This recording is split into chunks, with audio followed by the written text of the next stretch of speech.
During his rule, Saddam Hussein was known to his people, the people of Iraq, by many different names. The Anointed One, Glorious Leader, Direct Descendant of the Prophet, Chairman of the Revolutionary Council, Field Marshal of the Armies, Doctor of Iraq's Laws, Great Uncle to all of Iraq's peoples, and more. In public, Saddam wore a general's uniform decorated with all kinds of medals and gold epaulets, even though he never actually technically served in Iraq's armed forces.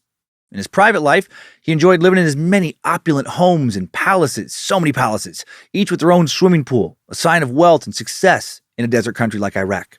Fresh food would be flown in from out of the country just for him, twice a week. He ate lobster, shrimp, all sorts of fish, made sure to get plenty of fresh fruit, vegetables, and dairy products as well. He could be generous when it suited him. Saddam developed a reputation for liking expensive goods, such as his diamond-coated Rolex wristwatch, and he sent copies of them to his friends around the world. To his ally, Kenneth Kaunda, the Zambian politician, Saddam once sent a Boeing 747 loaded full of presents, rugs, televisions, all sorts of stuff. In his free time, he was a lover of literature, of Hemingway's The Old Man and the Sea, for example. He enjoyed movies about intrigue. The Day of the Jackal, The Conversation, Enemy of the State, and The Godfather were some of his favorites. A 6-hour movie about his life was made, edited by Terrence Young, best known for directing 3 James Bond films. He portrayed himself as something between a man and a god, someone who had risen from the turmoil of 20th century Iraqi politics to bring the country into a new age of prosperity. But in the U.S. and elsewhere in the West, he was primarily known as the Butcher of Baghdad. U.S. news coverage, especially in the early 2000s, painted a picture of the Iraqi president as a bloodthirsty madman. And there is plenty of evidence to back up the bloodthirsty label. From his ascendancy to the presidency in 1979, and even before, Saddam Hussein and the Ba'ath Party he belonged to used murder, so much torture, execution, arbitrary arrest, unlawful detention, enforced disappearances, and various other forms of repression and violence to control the population. While he was gorging on shrimp and lobster, he created 2 wars that led to over 1 million deaths. He murdered, imprisoned, and tortured Kurdish Iraqis to the extent that some considered it a genocide, or at least an attempt at one. His forces conducted several full-scale massacres against Iraqi citizens. His regime was, in general, one of severe repression. For just one example, police checkpoints on Iraq's roads and highways prevented ordinary citizens from traveling across their own country without government permission. And before traveling, if given permission, an Iraqi citizen had to post collateral in case he didn't come back. Not a sign that you're living in a great place. Despite this, many still would leave and just not return. In total, in November of 2004, Human Rights Watch estimated that 250,000 to 290,000 Iraqis were killed or disappeared by the regime of Saddam Hussein. The bloodthirsty label well-deserved, and he was extremely repressive. But to categorize Saddam as a madman might be kind of reductive. Indeed, the reason the West seemed to categorize Saddam as a madman wasn't just his brutal tactics at home, but his treatment of the international community, waging 2 aggressive wars, first against Iran before launching into an invasion of Kuwait. When Saddam was driven out of Kuwait by a coalition of forces led by the U.S., he refused to cooperate with UN sanctions, including weapons inspections, that were deemed an appropriate consequence by the international community. Saddam seemed to be willing to take on the world, including the world superpower, the U.S., as if he could actually win. And for this incredibly poor calculation, he was labeled a madman. But Saddam cut his teeth in very different circumstances than politicians over here in the West do.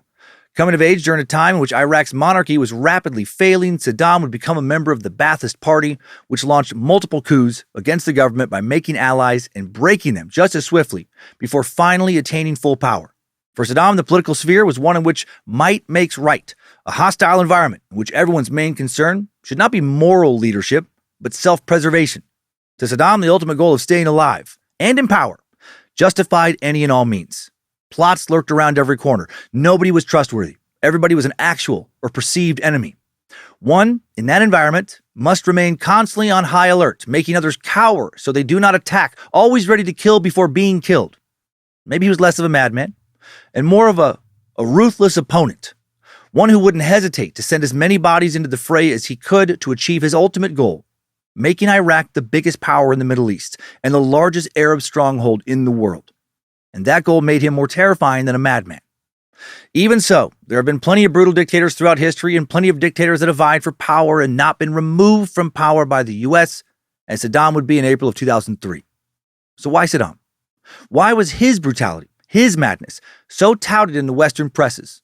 Why did the U.S. spend so much money? Recent estimates say around $1 trillion to have Saddam removed from power. What was it about him? What was it about Iraq? Saddam Hussein, madman, dictator, unfair target, fair target, all of the above. Today, on a historical despot, would we be talking about him today if his nation of Iraq did not have so much black gold beneath its surface? Edition of Timesuck. This is Michael McDonald, and you're listening to Timesuck. You're listening to Timesuck.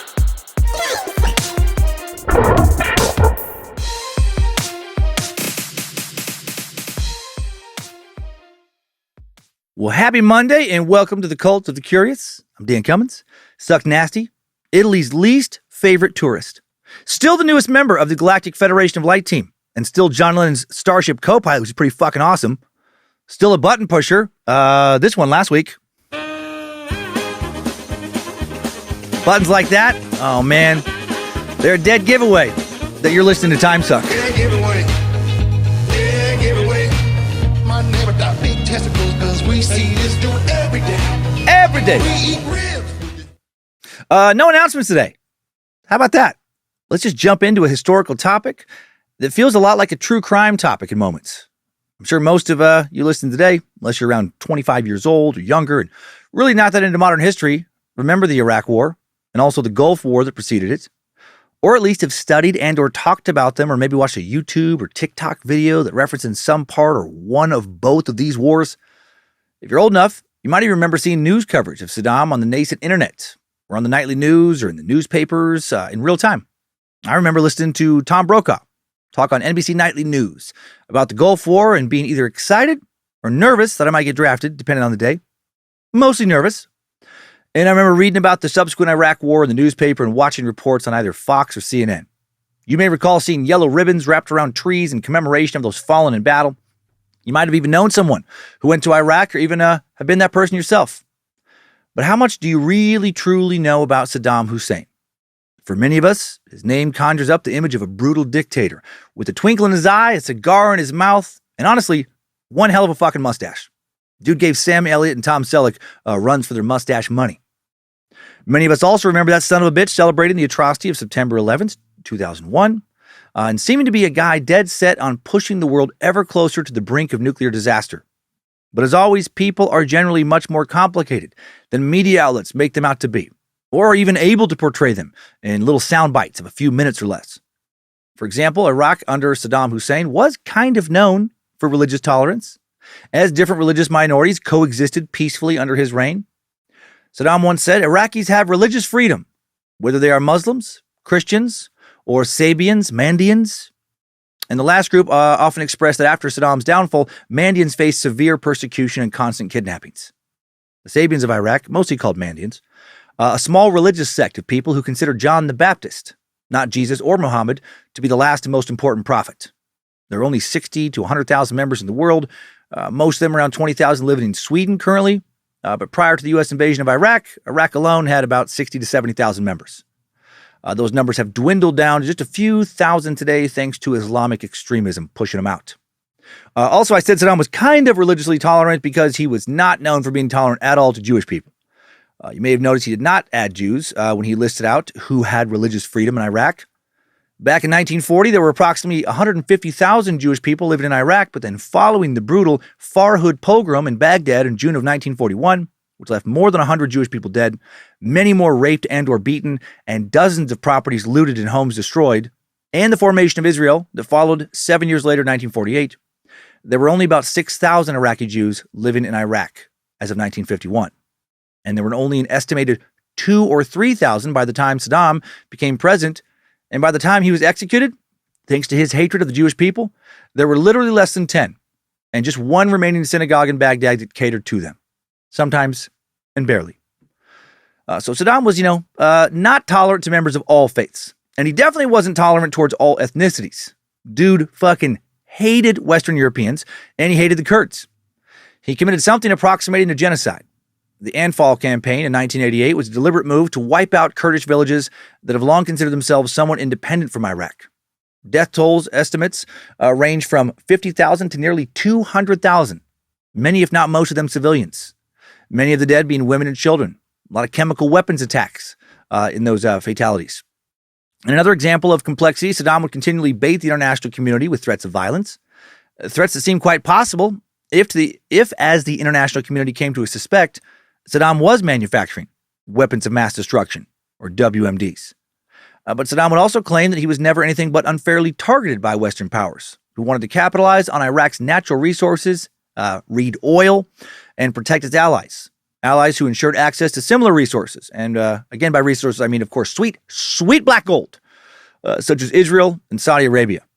And regarding that claim, he may have been kind of right. Not that he wasn't a power-hungry warmonger, but the U.S. definitely had long been interested in Iraq's oil fields. George W. Bush's Treasury Secretary, Paul O'Neill, said that in Bush's first two National Security Council meetings, as in his very first two as president, he discussed invading Iraq with Iraq's oil fields being the primary motivation. Yep, the Texas oil man wanted that oil for his oil drilling and selling buddies. And is anyone really surprised? Paul was given briefing materials entitled Plan for Post-Saddam Iraq, which envisioned dividing up Iraq's oil wealth for American corporations. O'Neill, who served nearly 2 years in Bush's cabinet, was asked to resign by the White House in December of 2002 over differences he had with the president's tax cuts. Then he went on to be the main source for The Price of Loyalty, George W. Bush, the White House, and the Education of Paul O'Neill, written by former Wall Street Journal reporter Ron Suskind. Also, a Pentagon document dated March 5th, 2001 was titled Foreign Suitors for Iraqi Oil Field Contracts, and it included a map of potential areas for exploration in Iraq. And there are, of course, many more documents, from private sector leaders to politicians to think tank writers, that discuss the possibility of the U.S. having access to Iraqi oil. Both George W. Bush and his VP, Dick Cheney, were formerly CEOs of oil and oil-related corporations such as Arbusto, Harken Energy, Spectrum 7, and Halliburton. You couldn't have a worse or more obvious, just glaring conflict of interest here. The two politicians who could start a war with Iraq also were two men who stood to gain millions and millions of dollars off of that war. Hello, war profiteering. Holy shit, that definitely happened. Halliburton gained $39.5 billion in federal contracts related to the Iraq war. And Dick Cheney was the CEO of Halliburton right before he became VP from 1995 until 2000. And was then a VP of America from 2001 to 2009. Halliburton's stock price traded between 18 and 20 bucks in January of 2000. In January of 2007, a few years into the Iraq war, it was trading between 28 and 30 bucks. Cheney had 1,160,000 shares at that time, at the time he left the company, which translated to between $21 and $23 million, give or take a few hundred thousand. And then 7 years later, those stocks were worth between $33 and $35 billion. And I'm sure he made money in other ways off of the war, and so did Bush, because, their connections to and investments in, again, numerous oil companies. General John Abizade, the United States Central Command Commander, from 2003 to 2007, even said the following of the Iraq War. First of all, I think it's really important to understand the dynamics that are going on in the Middle East. And of course, it's about oil. It's very much about oil. And we can't really deny that. And what he said there was already, I would argue, obvious to most people around the world. Was Saddam a bad guy? Oh, fuck yes. Yes. Was he the main reason we fought in the Iraq War? No. Oil was the main reason for the Second War. To me, this is extremely obvious. If the Iraq War was truly fought because America is some kind of altruistic white shining knight motivated primarily to stop innocent civilians from being killed by a brutal regime, why was nothing done about the Rwandan genocide, for example? In the spring and summer of 1994, while the Iraq War was being fought, approximately 800,000 Tutsi ethnic minorities were slaughtered en masse by a regime comprised of the Hutu ethnic group. An estimated 250,000 Tutsi women raped over just a 3-month period. In 1994, 250,000. U.S. did nothing to stop it. Why is that? Guessing the fact that Rwanda was not producing a shit ton of fucking oil was a huge factor. Still, many have denied that oil was the primary motive for toppling Saddam's regime. In 2002, responding to a question about coveting oil fields, George W. Bush said, "Those are the wrong impressions. I have a deep desire for peace. That's what I have a desire for, and freedom for the Iraqi people. See, I don't like a system where people are repressed through torture and murder in order to keep a dictator in place. That troubles me deeply. And so the Iraqi people must hear this loud and clear, that this country never has any intention to conquer anybody. Come on. I mean, yeah, we're not trying to conquer anybody, but that wasn't mostly about freedom. It was mostly about oil, which I actually do understand. Right, let's take emotion and any sense of fairness out of this, because the world does not run on fairness, and just talk about cold, hard reality. The history of the world has largely been a fight for limited resources. Wars aren't often started because someone's being naughty and someone else decides enough is enough. Wars are often started because someone has something valuable that someone else wants, someone who's willing to go fucking take it. Oil is a limited and very important resource. And it was even more important back during the Iraq War when things like mass-produced electric cars were still in their infancy. We are a massive oil-based economy with a lot of oil-based war machines. And we're home to some of the world's biggest oil corporations with powerful government ties. We truly do need oil to keep our economy running. And if you can stabilize oil production in an area and also overthrow a ruthless dictator via a war, is that war necessarily a bad thing? Also, just because you are not toppling other ruthless regimes, tormenting people who don't have anything of industrial or military value to your nation, that doesn't mean that your war is inherently unjust. I think, and maybe I'm wrong, that what most people get annoyed by or find unjust when it comes to the U.S. invasion of Iraq isn't the fact that the war was fought primarily over oil. I think it's the fact that the U.S. government pretended it wasn't. It's the deception, the lying about the true motivation and the nature of the conflict that is the most upsetting. At least to me, right? Tell us the truth. Tell us that this guy is a ruthless motherfucker who kills his own people frequently and horribly. Tell us that he tortures people in ways that would make a medieval inquisitor squeamish.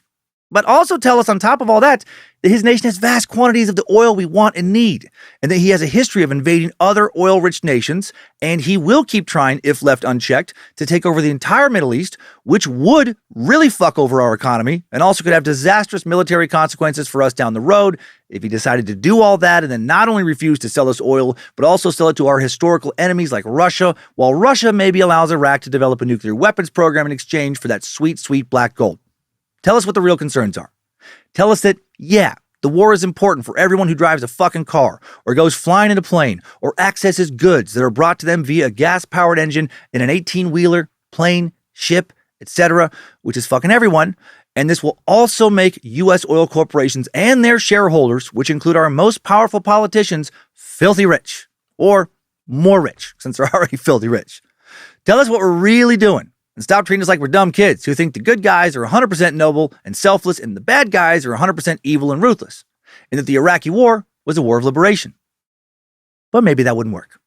Maybe too many of us do think like children, and a policy of honesty would be political suicide, right? People don't like the truth a lot of the times. You ever think about that? That, to paraphrase Jack Nicholson's character in A Few Good Men, that when it comes to wars like the Iraq War, we collectively can't handle the truth. If we truly want our politicians to be brutally honest, I think we need to have a society comfortable with uncomfortable truths. Just some stuff to keep in mind when thinking about why we deposed Saddam. While our intentions might not have been as noble as our leaders sometimes declared, that doesn't mean it was the wrong choice to overthrow Saddam's regime. I mean, after being reminded of how brutal that motherfucker was, while going over a lot of the details of his life this week, I am glad that we did overthrow him.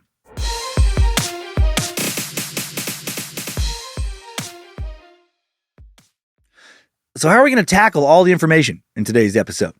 First, I'll share a brief history of Iraq before diving into Saddam Hussein's life and the political upheavals that would help put him on the map, and then the shrewd maneuverings that would help bring him to the premier palace of power in Iraq before he met, or premier place.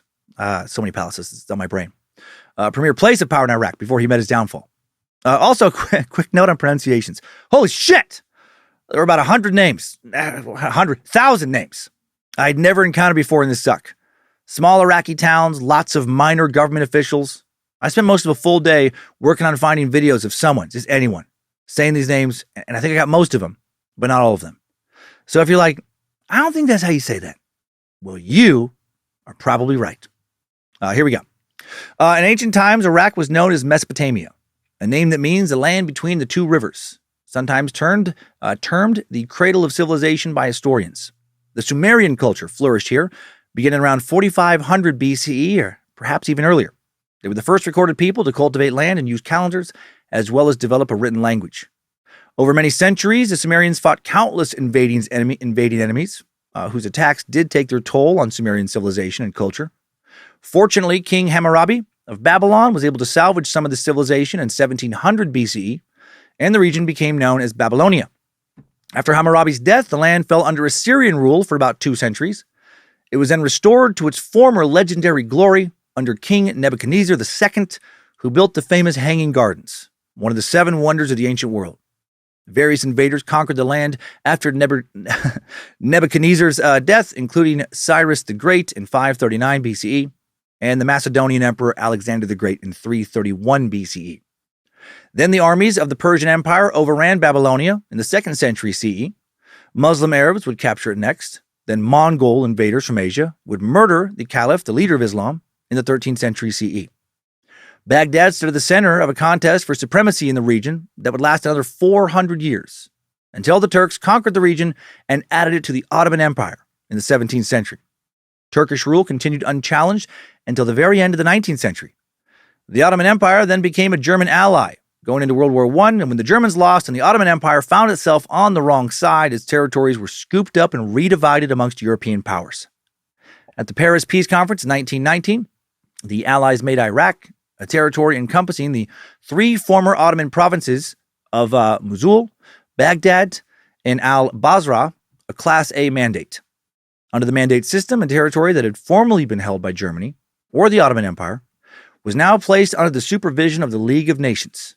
And the responsibility for directly administering this particular mandate fell to Britain, and Britain was keenly interested in this area's oil fields. And of course they were. So much fucking money. For most of the past century and a half, the world's industries have been powered mostly by black gold. Interestingly, a categorization of Class A was given to Iraq, which meant that the area was expected to achieve independence in just a few years. Between 1919 and 1932, Iraq was shaped into a kingdom and placed under the rule of Emir Faisal, a man who actually was born in Mecca, Saudi Arabia, and who grew up in Constantinople in present-day Turkey. When he was given Iraq essentially by the British, most people in Iraq had never heard of him before. Although the monarch was first elected in 1921, full independence was not achieved until 1932 when the British mandate was officially terminated, but the British kept close tabs on Iraq. Iraq joined the League of Nations in October of 1932 as an independent sovereign state, but some would argue still kind of a puppet state of Britain. And on Faisal's death in 1933, his son, King Ghazi I, succeeded him. Things seemed to be going pretty well, but they wouldn't last long. And this was the circumstances into which Saddam Hussein was born. And since today's Timesuck timeline begins with Saddam's birth, let's just jump into it. Strap on those boots, soldier. We're marching down a Timesuck timeline.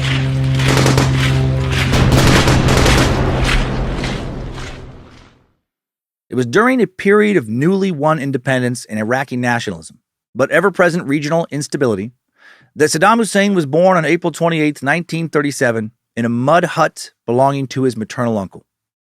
As we covered up top, the first independent ruler of Iraq, Emir Faisal, had died in 1933, was succeeded by his son, King Ghazi I, and the monarchy seemed to be doing pretty well. Saddam, meanwhile, far from being royalty. His family were landless peasants who lived in the mud hut village of Al-Uja on the outskirts of Tikrit, northwest of Baghdad. It was a destitute place. No running water, no paved roads, no electricity, mud brick houses, and appalling health conditions that made survival a demanding task. Diseases such as malaria, Begel, a non-venereal form of syphilis, hookworm, tuberculosis, and trachoma were rampant, and 1 in 3 babies would die before the age of 1. Begel, by the way, is fucking horrific. You can catch this ruthless bacterial disease by simply sharing silverware or a drink with somebody. So you probably have it. And you'll develop these slimy, bloody, mucousy lesions in and around your mouth. Then you'll have these nasty, bloody blisters break out all over your body. The bones in your legs will get infected in the late stages of this disease. Skin ulcers might break out in your armpits, on or around your rectum, and on your genitals. Yeah, bloody, pus-filled ulcers on your butthole, on your pee hole, maybe on your sex hole. If you don't have those right now, you probably will soon, if you've ever shared a spoon or a soda with anybody. Luckily for you, you dirty fucking dick ulcer having leper, it is treatable with penicillin and other antibiotics today, but it was not treatable when Saddam was a child, and it would eventually kill you after grotesquely and painfully disfiguring you. So that's fun. Saddam obviously would survive and avoid these illnesses. In accordance with Arab custom, Saddam's second name, Hussein, was actually his father's first name. His father's full name was Hussein al-Majid. His father disappeared from the scene when Saddam was just a few months old, according to some sources. Later, the official version would have it that he died, but that is unclear. At least one source, the revolutionary turned butcher, Evolution of Evil documentary, says that Saddam's father and an elder brother both died months before his birth, and that Saddam's mother thought this was some kind of bad omen, and she blamed her unborn child that she was carrying, thinking that she had Satan in her belly, and she thought about aborting Saddam. Too bad she didn't. Could have stopped him before he ever started. The name Saddam means the one who confronts, and he would certainly live up to that billing. As a child, though, Saddam would frequently be the one who was confronted, often by other boys who mocked him for not having a dad, and Saddam had few friends. Just an angry little kid. He did supposedly have a horse that he loved dearly, so much so that when the horse died, Saddam will claim that his hand was somehow mysteriously paralyzed for a week. Never heard of that one. Didn't know there was a hand paralysis horse connection. Not quite sure how a paralyzed hand could be connected to a heartache. Sounds like maybe he just beat off too much. Blamed some carpal tunnel or something on the horse. After a few years of Saddam living with an uncle, Saddam's mother married a man named Hassan Ibrahim, nicknamed Hassan the Liar. And she took him back. That's a tough nickname. That's a tough stepdad. Hassan the Liar. Daddy really enjoyed being known as Hassan the Liar. Better than like Hassan the Boy Beater, which he could have also been known as. Once young Saddam moved in with him, Hassan abused his stepson physically and verbally, beating him with an asphalt-covered stick. He would send Saddam out to steal for him and prevent him from getting an education. An asphalt-covered stick. Who thinks, you know what? This stick, just not doing the trick. I need something heavier to beat this boy with. A baseball bat would be nice, but none of the local stores sell baseball bats, so I guess I'll just have to dip this stick in some hot tar, put a little weight on it so I can really swing for the fences on his ass. This abuse would teach Saddam the basis of the philosophy that would shape his political career. Survival of the fittest. The world was unfair, full of pain and suffering, and you had to be strong. Not necessarily a good person if you wanted to succeed. You could be the person beaten with the fucking stick, or you could be the guy holding the stick and beating somebody else. 1947, at the age of 10, Saddam left to live in Baghdad with the uncle who raised him for the first few years of his life, who was Karala Tolfa, a devout Sunni Muslim and Nazi sympathizer who would later become governor of Baghdad. Karala was an Iraqi army officer and passionate Iraqi nationalist, opposed to any foreign interference in Iraq, and saw the monarchy, as being far too close with the British still, the people who put the monarchy in power. When Saddam came to live with him, he had just been released from prison for attempting to lead an uprising against the monarchy. He was born into a revolutionary family. A popular pamphlet he wrote carried the title, "Three Whom God Should Not Have Created: Persians, Jews, and Flies." God damn, that's some hardcore shit to not just believe, but put into print. And apparently it was well received. Karala defined Persians, aka Iranians, as animals God created in the shape of humans. Jews, in his view, were a mixture of the dirt and leftovers of diverse people, while flies, who were the least appalling of the three creatures, were trifling creatures whom we do not understand God's purpose in creating. I do get the fly hatred, actually. But they do literally eat shit, which is kind of nice, so they do have a purpose, amongst other things. Karala became Saddam's hero, and somebody who would finally give him an education. Doesn't sound like he should be teaching anybody, but okay. Saddam desperately needed some education. At 10 years old, he still didn't even know how to spell his own name. He was dumb as a fucking rock. Or just ignorant. Karala would become his mentor and shepherd him through the rest of his childhood, along with Karala's son, Adnan, who was just 3 years older than Saddam and became his best friend. Adnan would later become the Minister of Defense under Saddam. That same year, 1947, Iraq entered the arena of international politics. Iraq bitterly objected to the UN's decision to partition Palestine between Arab and Jewish settlers. Most Iraqis wanted all of the Middle East to be Arab, to be Muslim, not to be Jewish. When hostilities broke out after 5 Arab nations invaded territory in the former Palestinian Mandate, immediately following the announcement of the independence of the State of Israel on May 14, 1948, Iraq sent several hundred recruits to fight for Palestinian sovereignty. But the Iraqis had arrived at the Palestinian front poorly equipped and poorly trained. And the humiliations they suffered on the battlefield reflected badly on the country's monarchy. Got their asses fucking whooped and quickly retreated. The war also had a negative impact on the Iraqi economy. as the government had allocated 40% of available funds for the army and for Palestinian refugees. Then, though the nation's economy had steadily gotten better in the early 1950s, starting in 1955, the monarchy committed several foreign policy blunders that would lead to its undoing. The government announced that Iraq was joining a British-supported mutual defense pact with Iran, Pakistan, and Turkey. And this Baghdad pact constituted a direct challenge to Egyptian President Gamal Abdul Nasser. Nasser was a handsome, eloquent Egyptian nationalist, expertly using the newly opened Suez Canal, which he had nationalized, to make Egypt the most influential nation in the region. And now Iraq, Iran, Pakistan, and Turkey were coming to challenge that. And in response to this pact, Nasser launched a heated media campaign that challenged the legitimacy of the Iraqi monarchy. He called on the Iraqi officer corps to overthrow their British lapdogs. Why do they want the Iraqis to form a pact with their enemies like the Persians? And many Iraqi officers, they did want to overthrow the monarchy rather than align with Iran, right? A nation viewed as an enemy by many Iraqis again. But they would not immediately strike, however. Also in 1955, Saddam graduates elementary school at the age of 18. You know what? Better late than never. I bet he fucking dominated his PE class. Just went full Billy Madison on kids half his age, half his size in the dodgeball court. I'm pretty sure he never played dodgeball, but let's pretend he did. Because it's funny to picture 18-year-old Saddam just fucking lighting up 10 and 12-year-olds. Just throwing some heat. Following his graduation, Saddam would enroll in high school in Baghdad, where he'll soon be voted most likely to brighten your day, best laugh, class clown, and one half of the cutest couple, along with his boyfriend, Akbar Abdullah. I have no idea what his classmates actually thought of him. Guessing they were afraid of him. He was fucking huge. 1958, King Hussein of Jordan proposed a union of Arab monarchies to counter Egypt's aspirations to being the Middle East's biggest player. Great Britain, the U.S., supported King Hussein's plan, which made many Iraqis think that these Western overlords put the plan together, which made them not like it. Despite protests in the streets of Baghdad and other major cities, Iraq's leadership joined, giving the people the impression that the monarchy would do anything to preserve itself, even if it meant bowing down to Western powers and becoming their oil puppet. And for many who were already not loving the monarchy, this was the last straw. So at dawn on the morning of July 14th, 1958, Iraqi officers from the 19th Brigade easily overthrew the government. The revolution met virtually zero opposition. King Faisal II, King Hussein of Jordan's cousin actually, maybe should have tried fighting back a bit because he was shot and killed trying to sneak out of the palace. And his body was dragged by a raging mob through the streets, as were the bodies of many others in the royal family. Another mob attacked the British embassy and destroyed most of it. King Faisal II, only 23 when he died, such a shame. Seems like he could have been a solid ruler. During his brief reign, he technically became king at the age of just 3, but didn't actually, rule until he was 18. He initiated large-scale plans for the modernization of Greater Baghdad. He wanted to improve and develop infrastructure and housing, provide essential public buildings, reform the building industries, train future Iraqi architects to not rely on Western help.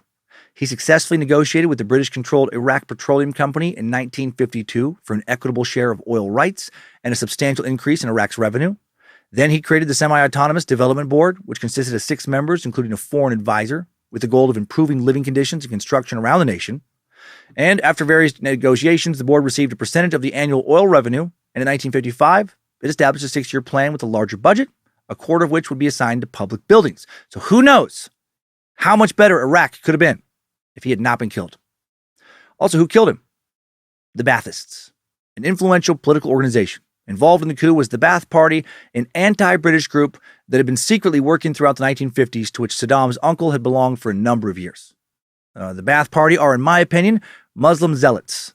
Baathism calls for the unification of the Arab world into a single state theocracy, essentially. Its motto, unity, liberty, socialism, refers to Arab unity and freedom from non-Arab control and interference, which sounds fucking terrible considering the Arab world is notoriously misogynistic, homophobic, and insanely restrictive and punitive compared to most of the West. Male same-sex activity still illegal and punishable by imprisonment in Iraq, punishable by death in Saudi Arabia and elsewhere in the Arab world. Article 41 of the Iraqi Penal Code currently grants men the right to discipline not just their children, but their wives. And the line between discipline and violence is, as you might imagine, pretty much invisible. In addition, there are no domestic violence laws, making it almost impossible for victims to file complaints with police. And honor killings are committed by men when they think a female family member has violated social or religious norms by doing something as silly as just having sex with somebody, making out with somebody who's not Muslim, that remains widespread in Iraq. And I could go on and on about how terrible a lot of the governments of the Arab world are compared to the West when it comes to basic human rights and freedoms. Let us please do our best. Try very hard to be the opposite of that intolerance.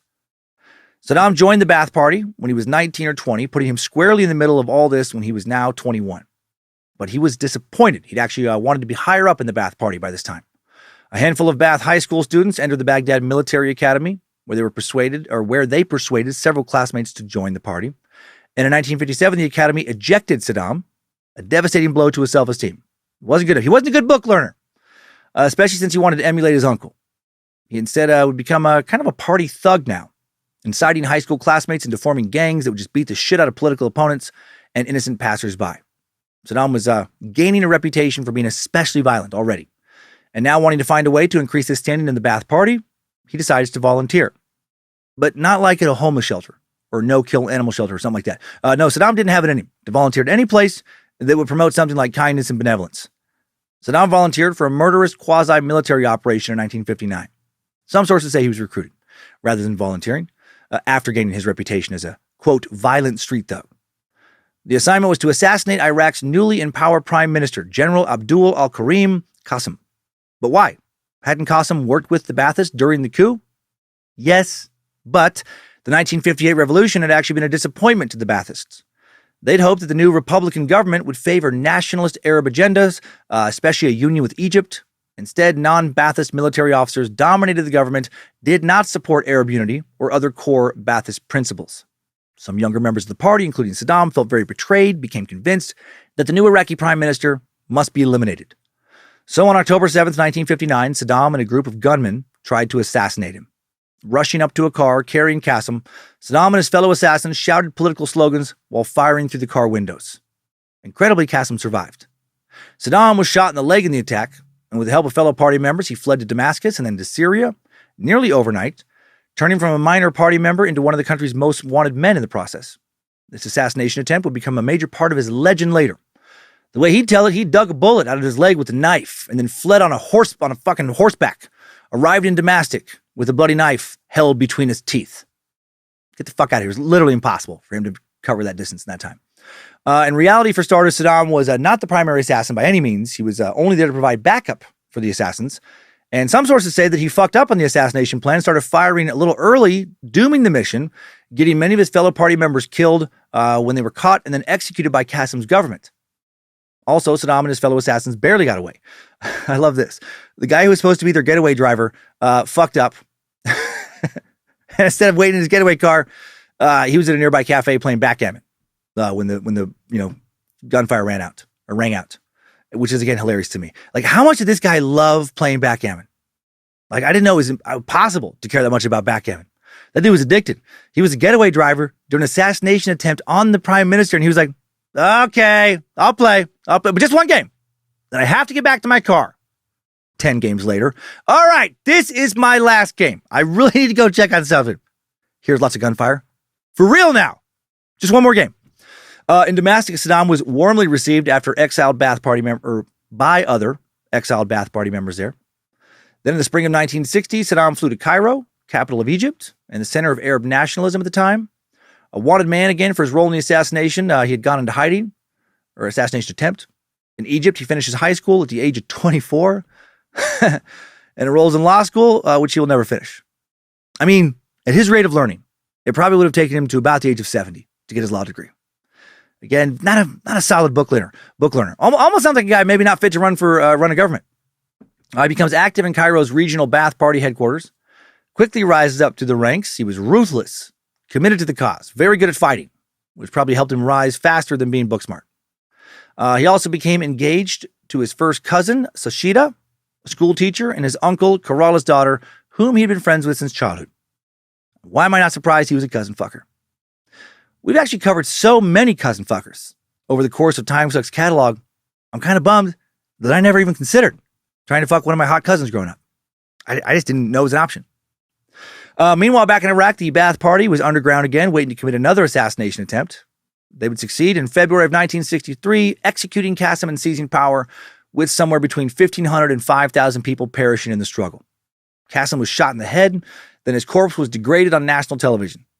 Also, most prominent CIA scholars think that the CIA 100% helped Saddam and his Ba'athist buddies with the coup, thinking the Ba'athists would be friendlier to the U.S. than the previous regime. I.e., give us your oil, motherfuckers! These V8s are thirsty and shit!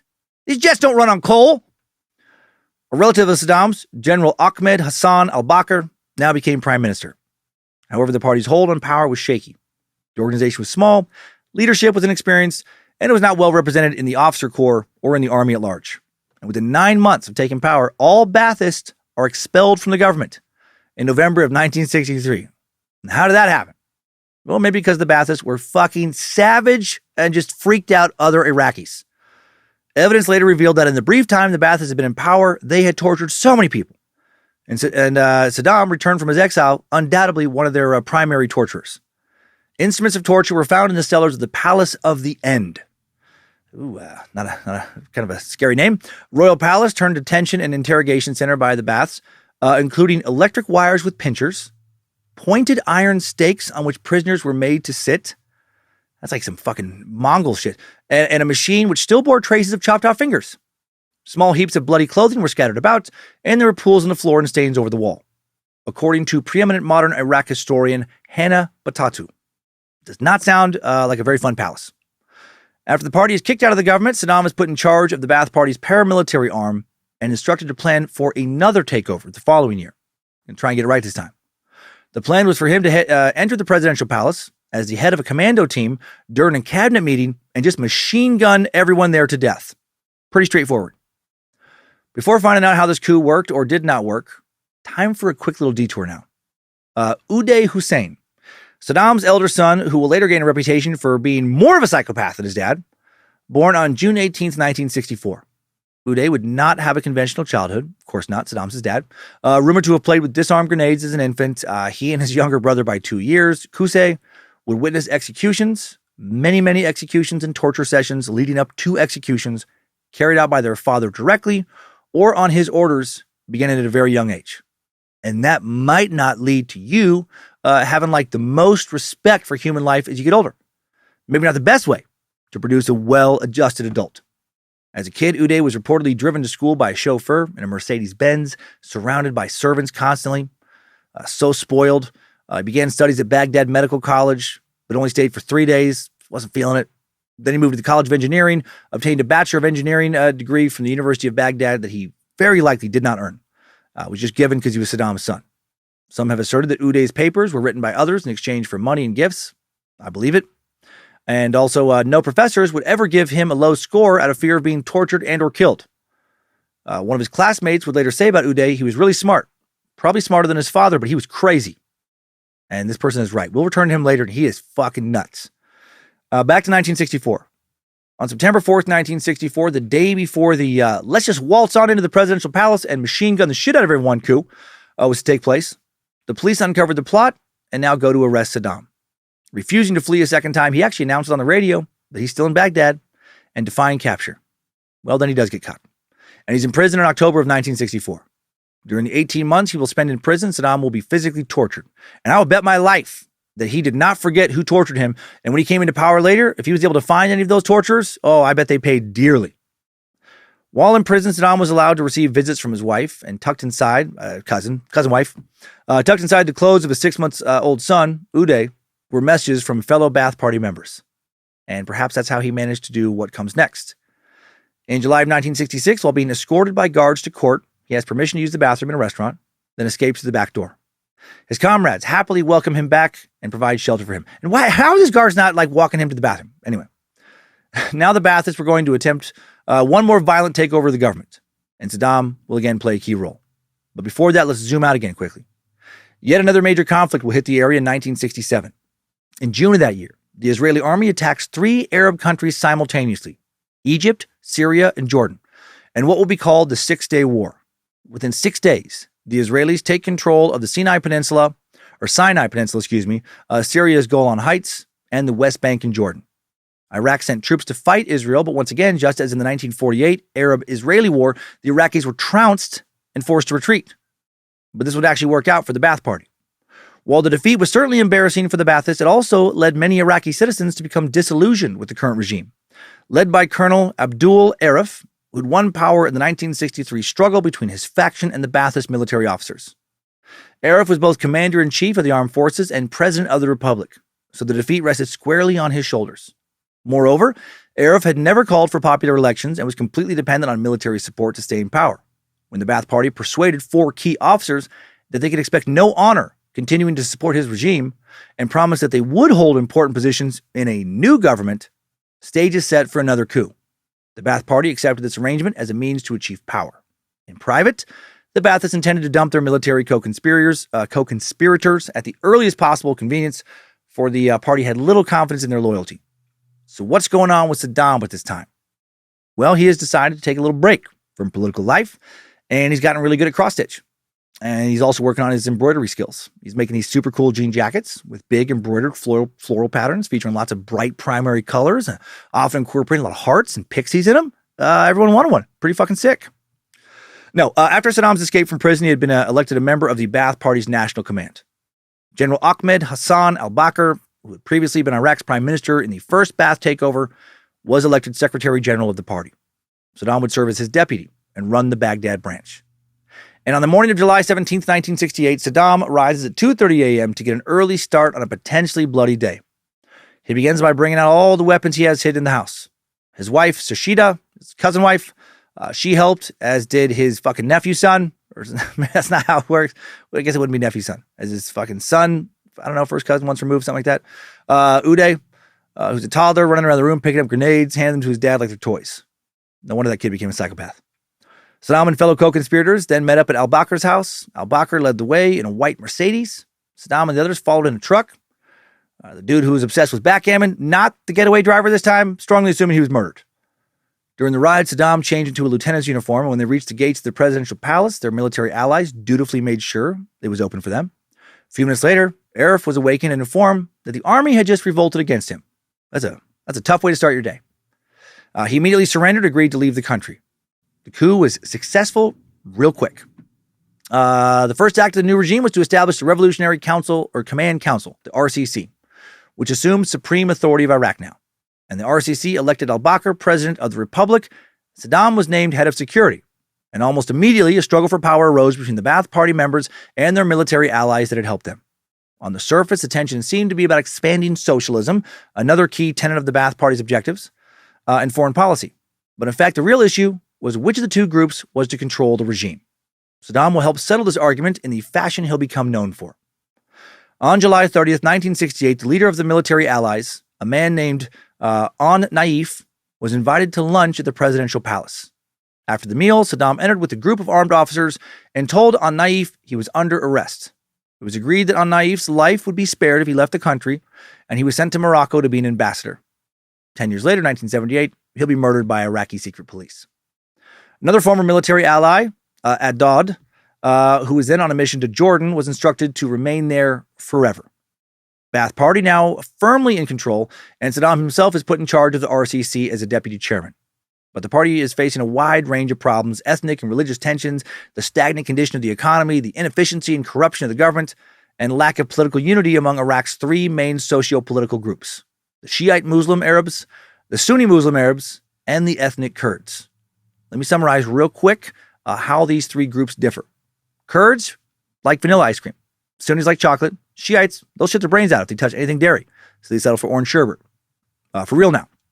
Kurds are typically Sunni Muslims, but are not Arab. They're ethnically distinct from Arabs, Persians, and Turkic peoples. Speak a language called Kurdish. They speak a few languages, actually, but that's the primary one. It's related to Persian and more similar to English and Greek than Arabic. The Kurds are the largest stateless group of people in the world. Despite not having a country where they are in the majority, there are over 30 million Kurds. There are an estimated 5.6 to 8.4 million Kurds living inside Iraq's boundaries today, primarily in Iraqi Kurdistan, an area of the country where they are often left to somewhat govern themselves, while still officially being Iraqi citizens, like a semi-autonomous state inside a state. Sunni and Shia are the 2 main branches of Islam, and they share many core beliefs and practices. The main difference between the 2 branches is their contradicting beliefs on succession after the Prophet Muhammad died. Sunni leaders, called caliphs, are elected through voting, while Shiite leaders, or imams, are direct descendants of Muhammad. And these 3 groups traditionally do not get along very well. Unity seemed unlikely between these three groups, given that all three mistrusted one another, and occasionally the Kurds would burst into open revolt. All this would have to be surmounted if Iraq was going to challenge Egypt and Syria for the position of most influential country in the Arab world, which was a Ba'ath Party goal. To move its agenda forward, the Ba'ath regime, in the style of countless dictatorships before and after it, launched a political campaign that harped on themes of disloyalty. Who isn't loyal enough to the new, improved Iraq? Those people. Those people not waving the flag with enough enthusiasm. Those who are not praising Ba'ath objectives with enough fervor. They're the fucking enemy, and they must be eliminated. The government is now on the lookout for what it called harmful pre-revolutionary values and practices. These included exploitation, social inequities, religious loyalties, apathy, lack of civil spirit, all things described in official statements as the traditional ways. The new lifestyle would embrace nationalism. Oh, fucking sweet nationalism. Collectivism, participation, selflessness, love of labor, and civic responsibility. Less than 2 months after the Ba'ath Party took control, an opportunity arose to demonstrate how these so-called traitors would be handled. A coalition of pro-Egyptians, Arab supporters, and conservatives from the military now attempt another coup. And al-Bakr and Saddam punished them between 1968 and 1973. Saddam, in charge of security services, is now tasked with preventing another coup. And he's put in charge of a shitload of torture. He is given carte blanche to do whatever he wants for the good of God and country. Nothing's off limits. Pulling out teeth, pulling out fingernails, mutilation of all shapes and forms. Saddam was perfect for this role. Numerous biographers have talked about how incredibly sadistic he was. One called him more sadistic than Hitler. He truly seemed to take great pleasure in hurting others. Their pain seemed to amuse him. The place where Saddam oversaw his torture was called the Palace of Doom. Sounds absolutely fucking terrible. Sounds worse than the Palace of the End. And it was. This palace was a true hell on earth. Saddam will claim over the next decade to perfect 107 different methods of torture. Very specific number. He clearly took his torture very seriously and was quite proud of himself. At the Palace of Doom, which sounds like a supervillain headquarters, he would do shit like crucify men by nailing their hands to the wall. He would hang men from hooks in the ceiling. He would attach a heavy weight to their testicles. He would take a hammer to somebody's hands or feet, just smashing one finger or toe at a time. People were tied to the ceiling or the wall and whipped. He would repeatedly half-drown prisoners. An especially popular Palace of Doom go-to was to put out lit cigarettes on prisoners' eyeballs. Guessing that hurts a little bit, and it's probably not real good for your vision. Gwyn Roberts, a reporter for the London-based Independent, described her experience visiting one of Saddam's torture centers in northern Iraq years later, writing, in one cell, pieces of human flesh, earlobes, were nailed to the wall. Blood was splattered across the ceiling. A large metal fan hung from the ceiling, and my guide told me that prisoners were attached to the fan and beaten with clubs as they twirled. They were just straight up turning dudes into fucking human piñatas.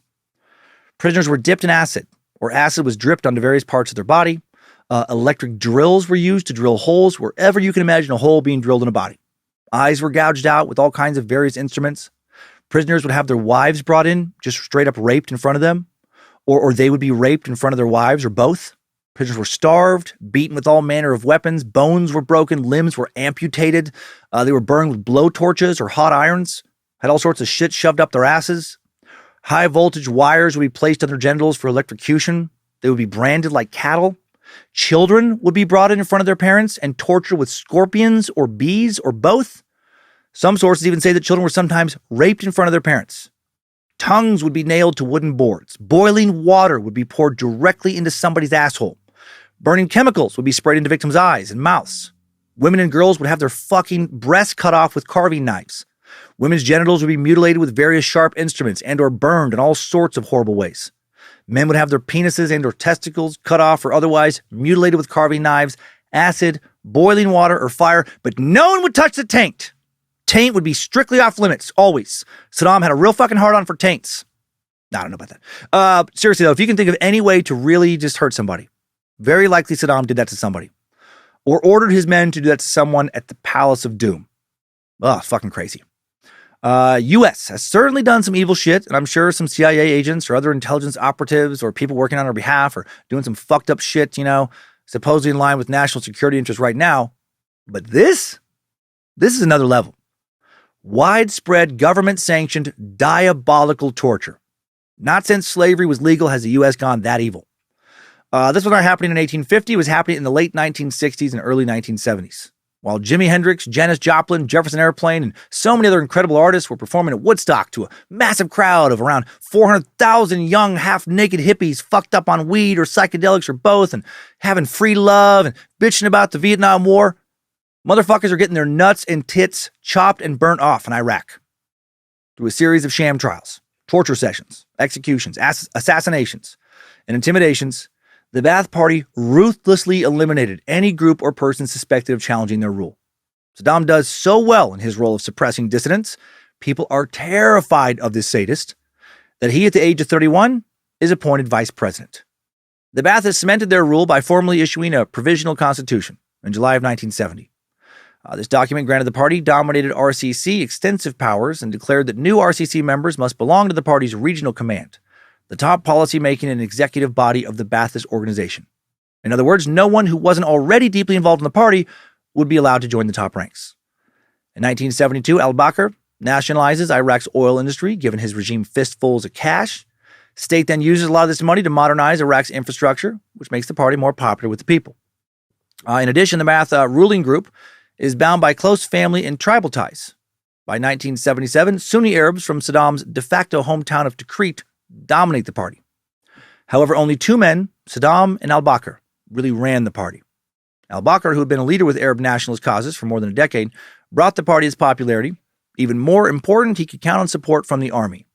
Saddam Hussein, on the other hand, was a ruthless and cunning politician whose specialty was behind-the-scenes work. He was adept at outmaneuvering and at times killing, if necessary, political opponents. Beginning in the mid-1970s, however, al-Bakr was beset by illness and a series of family tragedies, and he increasingly turned over power to Saddam, a man he was very likely already afraid of. And at this point, Saddam's biggest political problems are the Kurds. Unlike most of the other religious and ethnic groups in Iraq, the Kurds remained fiercely independent. Their leader, Mustafa Barzani, maintained 15,000 Kurdish troops who were officially part of the Iraqi frontier force called the Peshmerga, meaning those who face death. That's a fucking pretty dope name. It's a great album name, good band name. The Peshmerga actually still around today. They number around 150,000 currently, and I certainly would not want to fuck with them. Back in the early 70s in Baghdad, the Ba'athists were deeply uncomfortable with a small ethnic army operating within their borders, and the legal status of the Kurdish territory remained unresolved. The region, again, still semi-autonomous, technically part of Iraq, but also they do their own thing. And it's been that way, for the most part, since Iraq became a sovereign state. Saddam tried offering the well-armed Kurds the most comprehensive autonomy plan ever proposed to them, but the Kurds denied it, and guerrilla attacks by Kurdish forces continued to erupt in the region without warning. And that pissed Saddam the fuck off. And in 1974, Saddam's patience with the Kurds wore out. In March of that year, he attempted to have Barzani and his son assassinated. Following that attempt in the Kurdish territory, full-scale fighting breaks out. When the Soviet Union agreed to side with Iraq over the Kurdish question, the Ba'athists seemed to have Barzani and his men cut off. But then the Shah of Iran, alarmed at growing Soviet influence in the region, promised military aid to the Kurds, with the full backing of the United States as well. This also pisses Saddam the fuck off. When Iraqi forces reached the gorgeous Kurdish city of Rawandis and threatened to block the major Kurdish artery to Iran, the Shah delivered a steady flow of military supplies to the rebels. Using anti-tank missiles and artillery obtained from Iran, as well as military aid from Syria and Israel, the Kurds inflicted heavy losses on Iraqi forces. To avoid further defeat, Saddam Hussein now seeks an agreement with the Shah. In the North African city of Algiers, capital of Algeria, on March 6, 1975, Saddam signs an agreement with the Iranian Shah, recognizing a number of Iranian boundary claims. In return, the Shah agrees to stop providing assistance to the Kurds. Saddam signs, but inwardly, he's seething. The Kurds have found allies in the U.S. and the Iranians, both non-Arabs, both his enemies. This sabotaged Saddam's vision of winning admiration throughout the Arab world, and he decides that the Kurds are going to fucking pay. Almost immediately after the signing of the Algiers Agreement, Iraqi forces go on the offensive and defeat the surprised Peshmerga. They were like, didn't we just fucking settle this? And they're ineffective now without Iranian support. Now, under a new amnesty plan, about 70% of the Peshmerga surrender to the Iraqis, while the others remain in the hills in the region of Kurdistan to continue to fight, their little region of that semi-autonomous area, and about 30,000 cross the border and head into Iran. Now in Saddam's mind, while the Kurds have been punished, another guilty party remains, Iran, that hasn't been punished yet. So he wants to punish them, but it's going to have to wait. For now, Saddam focuses on consolidating his power at home. Not the party's power, but his own personal power. And it works. The party committees, the intelligence mechanisms, and even ministers who formerly reported to al-Bakr were reporting to Saddam instead by 1977. Again, remember, he's been fighting illnesses, family problems. Saddam is also bad-mouthing al-Bakr, sowing discord amongst his supporters, preparing to take over. He starts claiming that people, both in the government and outside it, are creating plots against him, which will open the door for him to purge anyone who thinks who he considers a threat. And then on July 16th, 1979, President al-Bakr resigns. And Saddam Hussein, at only 42 years old, officially replaces him as President of the Republic, Secretary General of the Ba'ath Party Regional Command, Chairman of the RCC, and Commander-in-Chief of the Armed Forces. Now he will essentially be a dictator until he has to go into hiding after the U.S. fucking obliterates his army decades later. According to some sources, President al-Bakr's resignation was not one he wanted to give or even expected to give just the day before. Hours before he was to give a speech to the people of Iraq, a planned speech, Saddam made him an offer he could not refuse. You can resign or you can die. And the general took that offer because he knows Saddam does not fuck around with threats. And then he will spend the rest of his life under house arrest, which probably sucked, but was better than, the alternative, like having his wife raped in front of him, or somebody taking a blowtorch to his balls. 6 days later, July 22nd, Saddam calls a special meeting now of senior Ba'ath Party members, which he records on video. No one is told what the agenda of this meeting is going to be. Everybody's nervous. Saddam opens the meeting saying that something very sad and tragic has happened. He claims he's uncovered a conspiracy against him. He then introduces the man he claims is the plot's ringleader, Muhi Abdul Hussein Mashadi, Secretary to President Ahmed Hassan al-Bakr. And Mashadi admits on video to what Saddam says he has done. Starts mentioning names of other people in the room as his alleged co-conspirators, even though they did not do this. Why would he say this stuff? Well, because Mashadi had been told shortly before the meeting that his life will be spared if he plays this part. 10 men that he names are now quickly removed from the very tense meeting, full of nothing but puckered buttholes, outside of Saddam's, which is probably so relaxed it was gaping, by a security team led by Saddam's half-brother, Barzan al-Takridi, and then another 10 men are removed, then another 10, and so on. Saddam calmly watches over this whole spectacle, enjoying the terror on the faces of so many men who have no idea if they're going to be dragged out of the room next. He just confidently puffs on a Cuban cigar given to him by his good buddy, fellow psychopath Fidel Castro. 66 men in total are arrested. And when the purge is over, the remaining members in the room, they will stand up and break into a fake cheer of "Long live Saddam!" Just so nervous. Long live Saddam! I love it so much. I love him. 21, including Muhidi Abdul Hussein Mashadi, will be executed a few weeks later by firing squad. 21 of those 66 men taken out of the room. The message is clear. There is a new sheriff in town. And if you dare defy him in any way, if you just fucking look the wrong way at him, if you just don't express enough loyalty for him, you're going to die. Iraq now, in practice, truly is a dictatorship. Saddam plasters the wall of Baghdad with 20-foot-high posters of himself. Ominously, he has already seen to it that the party has built its own special branch of the military, 50,000 soldiers who answer directly and only to him. Saddam has total power, but also another big problem to deal with. Shiite Muslims this time. Saddam and his loyalists are Sunni Muslim, but the majority of Iraqis are Shiite. And just months earlier, the Shiite Muslim religious leader Ayatollah Ruhollah Khomeini pulled off a coup in Iran. Now he is calling on Iraq Shiites to overthrow Saddam. So Saddam now begins to put a plan together to invade, take over, and destroy Iran, a country we know he already despises. But first, Saddam sets out to consolidate his position at home by strengthening the economy. He pursues a state-sponsored industrial modernization program that ties an increasing number of Iraqis to the Ba'ath-controlled government, and his economic policies are actually largely successful. They lead to a wider distribution of wealth, greater social mobility, increased access to education and healthcare, to a more equitable redistribution of land that some of his predecessors were able to pull off. Chief among his economic reforms are ones related to oil. The previous January, when the fundamentalist forces of the Ayatollah Khomeini brought down the Shah of Iran, Iranian oil production dried up. Iraq now became one of the biggest oil suppliers in the world, and this made the West, wouldn't you know it, increasingly supportive of his regime. We like oil. We love it. We need it. Give us the oil, mother. Let us rub it on our skin and feel its dark power. In the U.S., Saddam at this time was largely seen as a stabilizer in a region that was volatile, not as a sadistic and ruthless torturer. Although Saddam was strongly pro-Arab, his modernization programs, his stress on law and order, his taste for tailored Western-style suits created this image of a modern Middle Easterner viewed favorably by many in the West. But Saddam, he did not like the West back. Fucking hated the West. Real aim is still to push Iraq to the forefront of the Arab world. And he'd already made several important Arab allies in the mid to late 70s. He'd improved relations with Iran, which no longer mattered. But he had also improved relations with Saudi Arabia, some smaller Gulf sheikdoms, and the Sultan of Oman. The biggest boost to Saddam's quest for regional power, however, came from Egyptian President Anwar Sadat signing the Camp David Accords with Israel in November of 1978. If Egypt was prepared to make peace with Israel, then there was an opportunity for new leadership in the Arab world. Saddam eagerly stepped into the role, making as many allies as he could from countries Egypt had effectively broken off with. Meanwhile, he made less diplomatic maneuverings at home with his own people. Saddam knew about the dangers of dissent keenly. After all, he'd been one of the monarchy's biggest dissenters. And within the Iraqi government, Saddam now ousts his opponents, real and perceived. He murders dozens of other government officials, dozens more suspected of disloyalty. In July of 1979, the same month he officially came into power, he launched his bloodiest purge yet, executing hundreds of party officials, military associates, torturing others, many of whom were close friends of his, or at least thought they were. And soon his mind turns now to making Iranians pay for their support of the Kurds.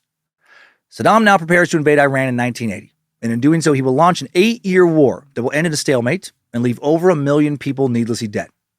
The two countries had engaged in border clashes for decades. And in 1979, an old dispute about the Shatt al-Arab waterway, a river about 120 miles in length that is the border between Iran and Iraq near the Persian Gulf, flares up again.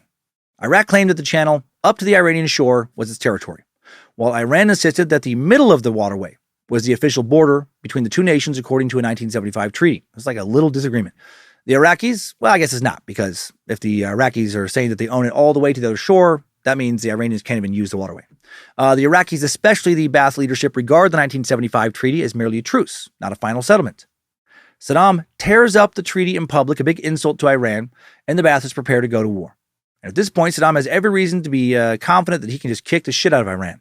The Iranian armed forces, according to Iraqi intelligence estimates, used spare parts to keep their outdated American-made equipment running, and their armies were led by religious mullahs with little military experience. Baghdad, on the other hand, possessed highly trained forces with modern weaponry now. The only uncertainty was the fighting ability of the Iranian Air Force, equipped with sophisticated American-made aircraft left over from Shah of Iran's American-supported regime. To take care of that problem, Iraq decides to launch a massive, unexpected airstrike on Iranian air bases to start the war. On September 22nd, 1980, formations of Iraqi, Russian-made MiG-23s and MiG-21s attack Iran's air bases near Tehran, as well as bases in 8 other Iranian cities. Just like the Iraqis planned, Iranian defenses are caught by surprise. Saddam thought the war would be won in just a matter of days, with very little loss of Iraqi life. But he massively miscalculated.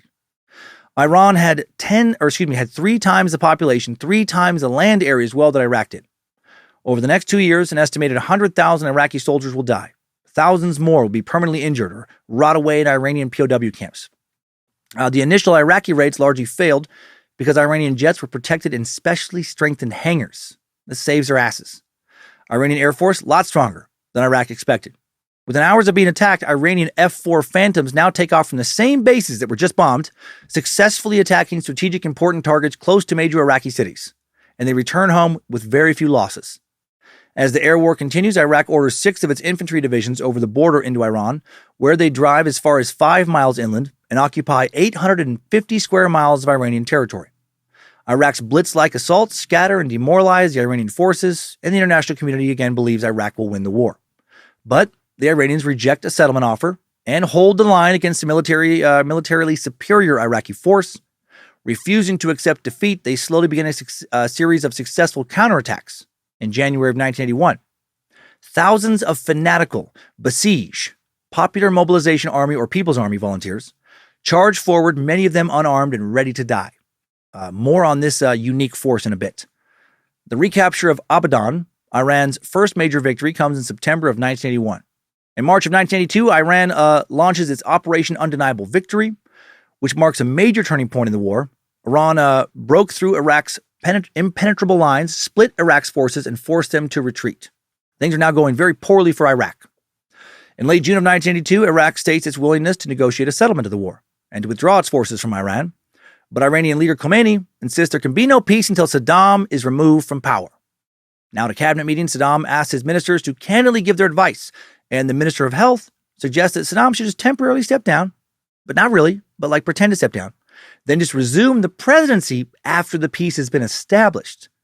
Saddam reportedly thanked him for his candor and then had him immediately arrested and taken out of the room. His wife will plead for her husband's safe return that night, and the next day she will get his return, but he is not safe. Saddam's men returned her husband's dead body to her in a black canvas bag where he had literally been chopped into pieces. Fucking ruthless. Tortured and killed for giving sage advice to Saddam. In July of 1982, Iran launches Operation Ramadan on Iraqi territory near Basra. It would be one of the biggest land battles anywhere in the world since the end of World War II. Untrained combatants, some as young as 9 years old, now ran through Iraqi minefields and fortifications to clear safe paths for Iranian tanks. Thousands died, many of them children. Iranian suicide bombers are attacking Iraq with fanatical zeal. These are the Basij, these zealots, whom I mentioned a few moments ago, or just like little kids, fucking tricked into, thinking that they're zealots. This is a voluntary paramilitary organization. Hundreds of thousands of young soldiers were eager to martyr themselves on behalf of their faith and loyalty to Ayatollah Khomeini, thinking they'll be rewarded in heaven for their sacrifice. That month also coincided with the most serious attempt to assassinate Saddam. They almost fucking got him, but they didn't. July 11th, 1982, the presidential party was traveling through a mixed Shiite-Sunni village about 45 miles northeast of Baghdad. Suddenly, it was surrounded by Shiite villagers, and their little motorcade was held up for several hours before the army arrived. Subsequent reports revealed that a number of Saddam's bodyguards and some of the villagers were killed. But they fucked up, not making sure they killed Saddam before the army got there. Now, as punishment, the Ba'ath government deports the villagers to Iran, the ones who they did not torture and kill, and destroyed their houses. Near the end of 1982, Iraq received new Soviet equipment now. The ground war entered another phase, preparing a Soviet-style three-line defense that relied on obstacles, minefields, and fortified positions. And I believe I said Iraq. I meant to say Iran. Excuse me. Wrong letter at the end there. February 6, 1983, Iran launches the first of three major human wave offensives along the frontier. Using 200,000... Oh, you know what? Scratch what I said earlier. I was getting caught up in the weeds in this. I did write it down correctly. Iraq received Soviet equipment, not Iran. Okay, I feel better now. February 6, 1983, Iran launches the first of three major human wave offensives along the frontier. Using 200,000 last reserve trained soldiers, Iran attacks about 185 miles southeast of Baghdad. Backed by air, armor, and artillery support, Iran's 6th Division thrust breaks through. Iraq now responds with massive air attacks. More than 6,000 Iranians are killed just that day, while achieving only gains of a few hundred yards. In April of 1983 now, Iraqi tank and infantry divisions stop repeated Iranian attacks. Casualties very high again, and by the end of 1983, an estimated 120,000 Iranians and 60,000 Iraqis have been killed. Then, except for predictable attacks on important religious or historical anniversaries, the Iran-Iraq war winds down into a stalemate by the mid-1980s. But that didn't mean that the battlefield was not still horrific. In March of 1984, for example, Iran again resorted to a human wave of suicide soldiers to cut through minefields. An East European journalist reported seeing thousands, literally thousands of Iranian children roped together in groups of about 20 apiece to prevent them from running away while they marched across these minefields. Holy shit. I'm glad I was not born in Iraq or Iran. Those poor kids. What a bunch of crazy lies they were sold. An Iraqi officer refused to mow down legions of charging and unarmed Iranian teens and younger kids who survived a sprint to the minefield, was hauled up before Saddam himself. And with onlookers watching, Saddam pulled out a revolver, shot him in the head. No dissent will be tolerated. Within a 4-week period between February and March 1984, the Iraqis reportedly kill 40,000 Iranians, lose 9,000 of their own men, numbers not satisfactory to Saddam. To tilt the odds of victory further in his favor, he now orders the use of chemical weapons, mustard gas, Tabun nerve gas, a weapon developed by the Nazis, and possibly sarin gas. Despite repeated Iraqi denials between May of 1981 and March of 1984, Iran will charge that Iraq used chemical weapons some 40 times. Thousands and thousands of Iranians, many of them civilians, would essentially drown on land, unable to breathe thanks to their air being poisoned. Kurdish refugee camps in Iran primarily targeted to punish them for aiding the enemy with these chemical attacks. At the time the West turned a blind eye to these attacks, Saddam calculated correctly that the West just wouldn't care about dead Iranians. Also, the U.S. is secretly selling arms to both Iraq and Iran in this war. Pretty fucked up, especially since Iran was under an arms embargo following 53 American diplomats and citizens being held hostage in Iran in 1979, beginning in 1979, and held for 444 days. So some more war profiteering here. That shady shit will be made known to the American public and the world in the Iran-Contra affair. Now let's check back in with Saddam's golden child. What's baby boy up to? What's that steer little pecker with that little cutie up to these days? Also in 1984, Uday graduates from university. For he's a jolly good fellow, Luigi Pizza Pie. At college, he refined his favorite activity, partying. And whoo boy, did Uday know how to party. Probably a little different than you do, I hope. According to a friend, whoever earned Uday's friendship had to drink a cocktail named the Uday Saddam Hussein, which was a huge mixture of whiskey, brandy, vodka, cognac, and beer. The perfect drink if you like to vomit a lot. The cocktail would be served in a massive so-called cup of friendship, in this big goblet, and the new friend would have to drink it all and hope their heart did not stop beating from alcohol poisoning. Uday had actual employees whose job it was to force people to drink this shit. He would force singers at his super fun parties and other entertainers to drink cocktails that were 90% alcohol, that sometimes included drugs, I'm guessing roofies, largely involved. The guard would line up all the entertainment staff against the wall, give them 10 minutes to pound it. Yay, fun party, woohoo! Those who did not finish their drink were punished in one of three ways. Not one, I don't know why I added one of. They were punished in all three ways. They would have their hair and eyebrows shaved off. They would be savagely beaten. They would have their feet, like the bottoms of the feet, the soles of their feet, whipped, and then forced to walk the fuck on out of the party on their bloody little piggies. For he's a jolly good fellow. Typically, the shit was done in front of Uday for his amusement. If the bodyguards refused to dish out punishment, or if they refused to say who was drinking correctly, who wasn't, they would receive the punishment.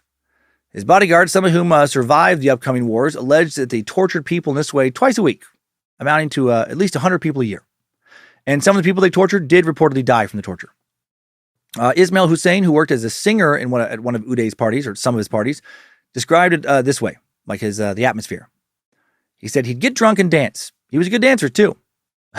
Later, he'd bring out the machine guns and start shooting them off. He'd point the guns right over my head, and the bullets would spray all over the place.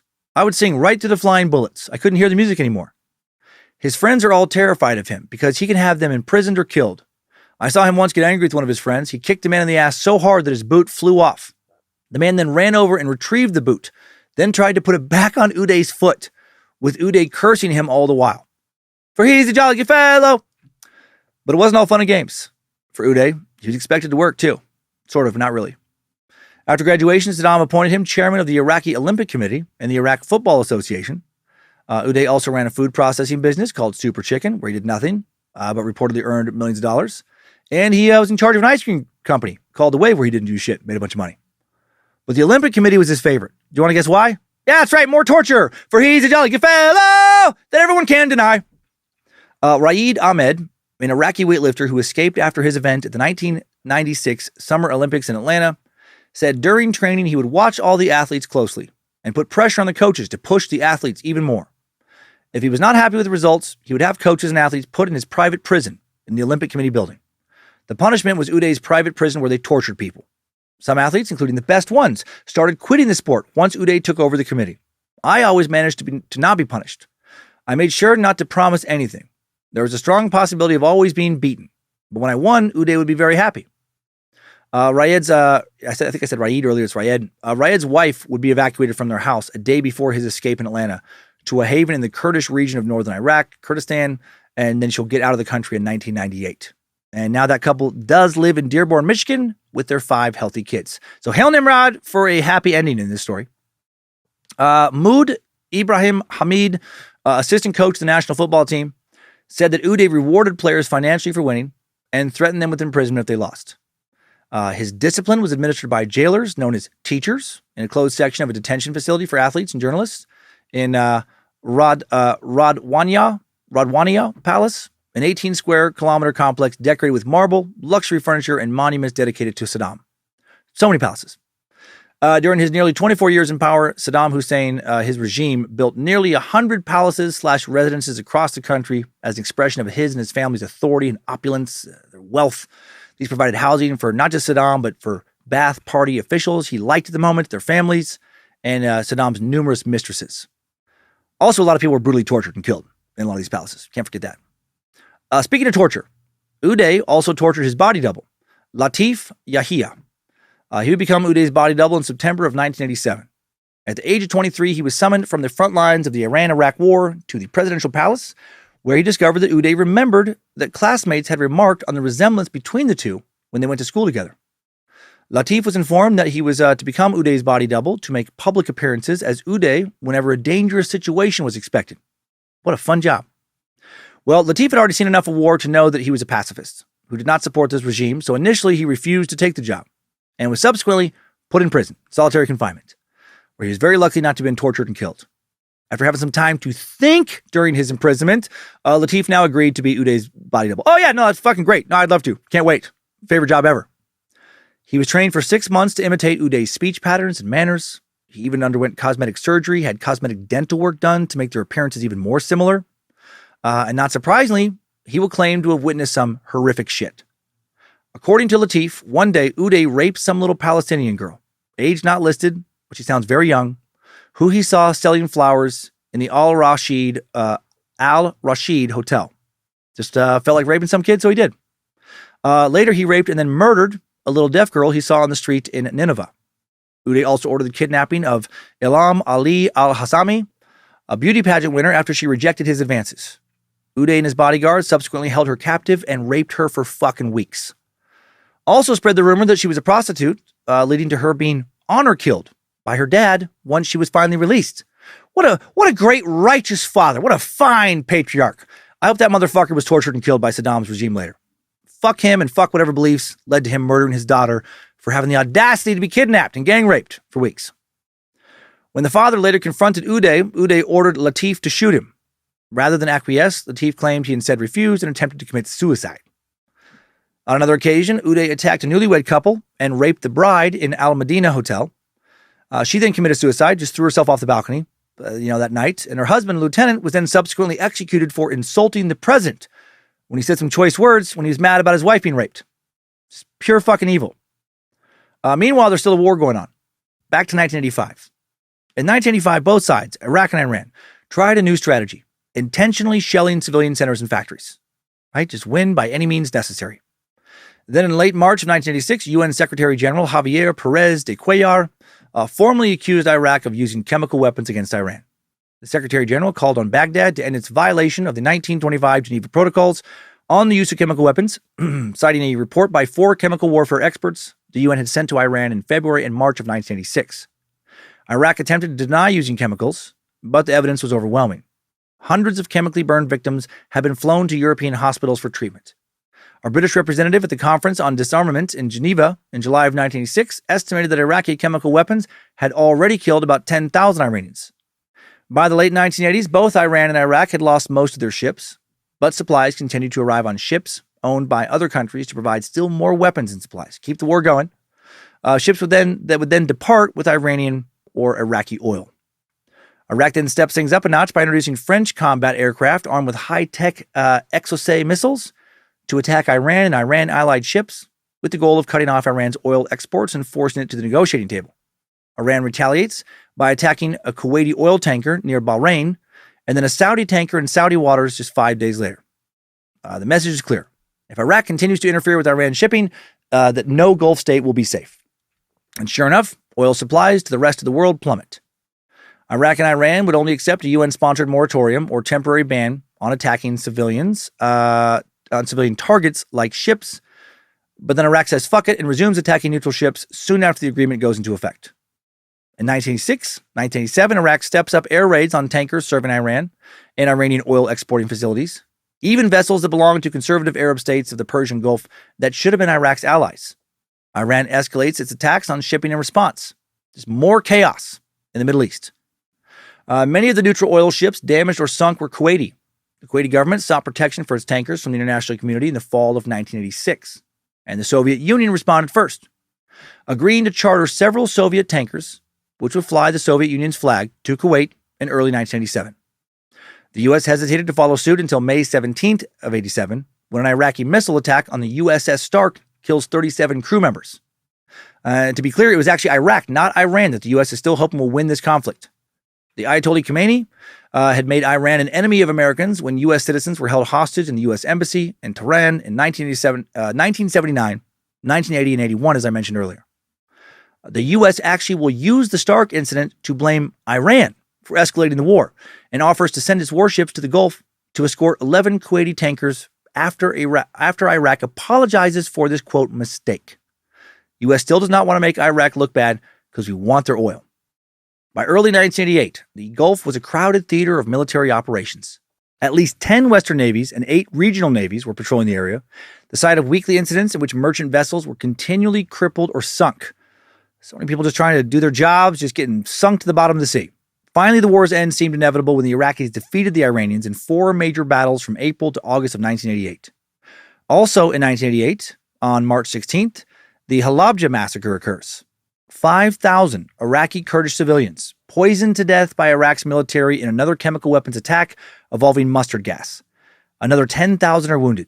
Birth defects, miscarriages, heart attacks, cancer rates, and more will skyrocket in the following years, and many of those 10,000 wounded will eventually die from, their injuries. No other world leader had ever used chemical weapons like this against their own people before. When journalists and governments decried this atrocity, Saddam blamed it on Iran. Ultimately, the West, again, does nothing because they still want Iraq to win because they have a better oil production facilities and a government that is slightly less fucking insane than Iran. Meanwhile, in Baghdad over the summer, victorious Iraqi regiments display captured Iranian weapons amounting to more than 3/4 of the Iranian weapons inventory and almost half of its artillery pieces and armored personnel carriers. It's clear that Iran cannot defeat Iraq, and Iran accepts United Nations Security Council Resolution 598, leading to an August 20th, 1988 ceasefire. The Iran-Iraq war had lasted nearly 8 years and had accomplished fucking nothing, except getting a lot of people killed. Casualty figures are unreliable, but estimates are that over 1 million people died, many more were wounded, several million more made refugees. The Iraqis suffered an estimated 375,000 casualties, another 60,000 taken prisoner by the Iranians. Iran's losses may have included more than a million people killed and or maimed. War claimed at least 300,000 Iranian lives, injured more than 500,000. And again, estimates kind of all over the place. Saddam, in classic dictator style, claims himself the victor, despite his nation being left in ruins and gaining literally 0 Iranian territory. He commissions the building of his own Arc de Triomphe in the heart of Baghdad called the Hands of Victory. This big monument, complete with helmets of dead Iranian soldiers. He declares himself the new Nebuchadnezzar, and rebuilds the ancient city of Babylon. Every 10th brick says Babylon was rebuilt in the days of Saddam Hussein. What a leader. What a champion. What a jolly good fellow. He begins putting his name and likeness everywhere in Iraq. So many posters and statues. His face is painted all over the nation. Every year on his birthday, he now commissions a new statue of himself. He has the airport named Saddam International Airport.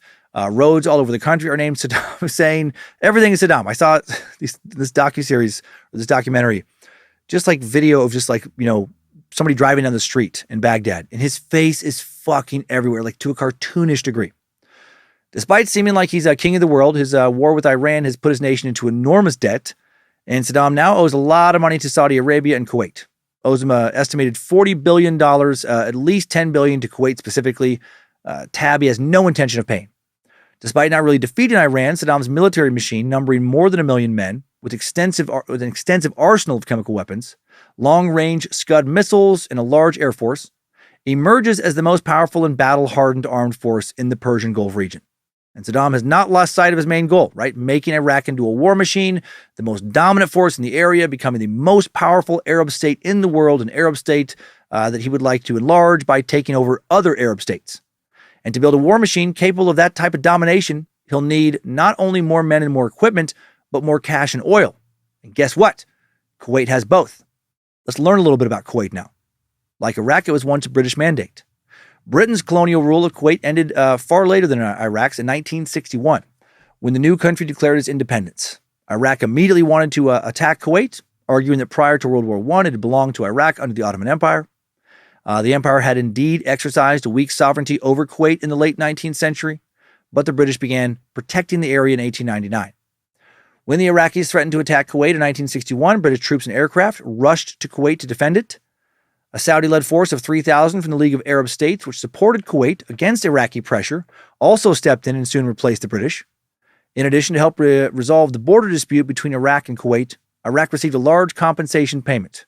With that, Iraq finally, reluctantly, recognized Kuwait's independence. But that agreement was short-lived. Feels like every agreement with Iraq is short-lived. When the Ba'ath Party returned to power again in Iraq in 1968, Iraq insisted that Bubiyan and Warba Islands at the mouth of the Shatt al-Arab waterway belonged to Iraq. Controlling the islands would give Iraq a highly desirable passage to the Persian Gulf. In 1973, Iraq amassed troops at the border near the Shatt al-Arab. In 1975, Saddam tried another approach. He proposed that Kuwait lease half of the Gulf Islands under its jurisdiction, including Bubiyan, the largest island, and surrender Warba Island to Iraq. Kuwaitis were outraged, rejected the proposal. In May of 1981, Bahrain, Kuwait, Oman, Qatar, Saudi Arabia, and the United Arab Emirates banded together in the Gulf Cooperation Council to protect their interests and, if necessary, defend themselves. Wealthy and oil-rich, but lacking significant military forces, they feared being plundered by Iraq.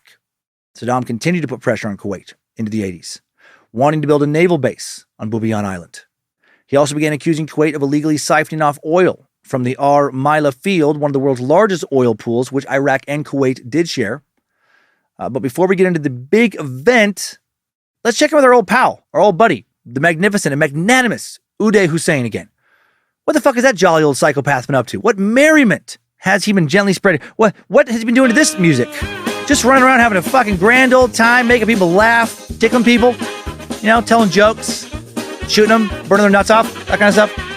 Although his status as Saddam's elder son made him Saddam's prospective successor, Uday fell out of favor with his father. Why? Well, because he's crazy. Even crazier than Saddam. And check this out. In October of 1988, at a party in honor of Suzanne Mubarak, wife of Egyptian President Hosni Mubarak, Uday just murders his father's personal valet and food taster, Kamal Hana Jajio. And he does this in front of a bunch of people. Before a bunch of horrified guests, a drunk Uday bludgeons Jajio and repeatedly stabs him with an electric carving knife. Just fucking straight up murders him in the middle of the party. Ha! Classic Uday. Ah, what a wild card. He's just joking around. God, does no one have a sense of fucking humor? I'm just carving up this turkey, you guys. He's a turkey, and I carved him. Don't you fucking get it? Why did he do this? Other than being insane.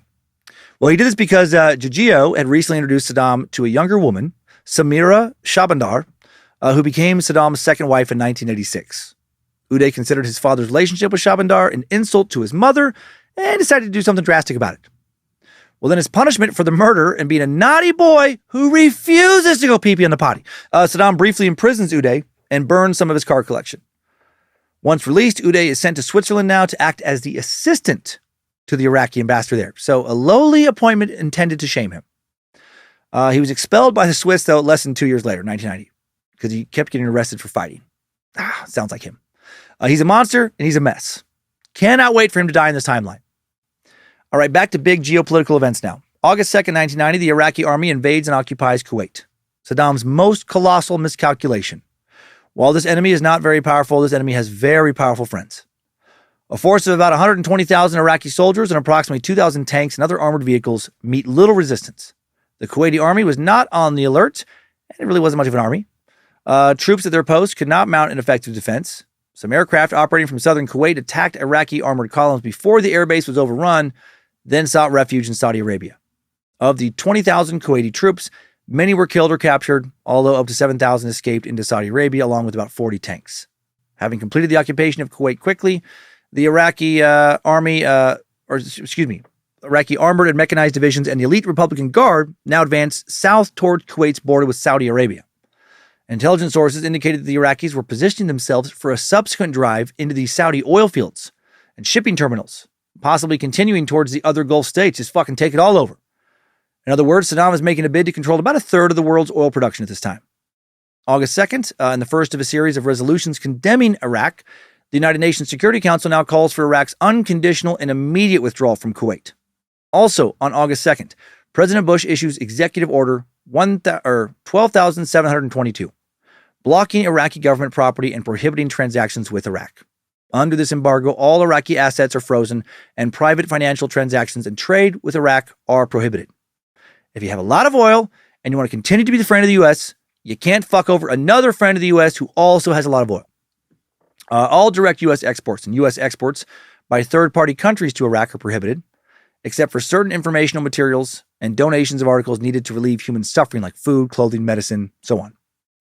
The sanctions banned ordinary items like agricultural pesticides, children's bicycles, erasers, randomly. That'll teach them. They're going to be so frustrated when they can't erase shit. Flowers, soap, pencils. Can't prohibit, erasers if you can let them have pencils. Textbooks, shampoo, toilet paper, other items. And all of this sounds like maybe a fairly appropriate response, right? I mean, if you have a megalomaniacal dictator in the Middle East trying to make himself the biggest power in the region, the U.S. is going to want to do something about it, right?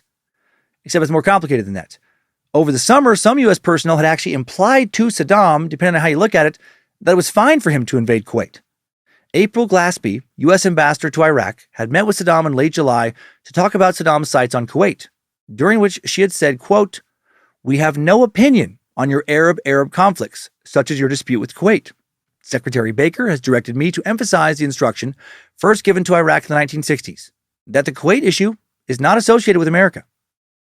Glaspie will later be accused of having given tacit approval for the Iraqi invasion of Kuwait. That Saddam may have not invaded if he understood that by invading Kuwait, he would have effectively opened the door to war with the U.S.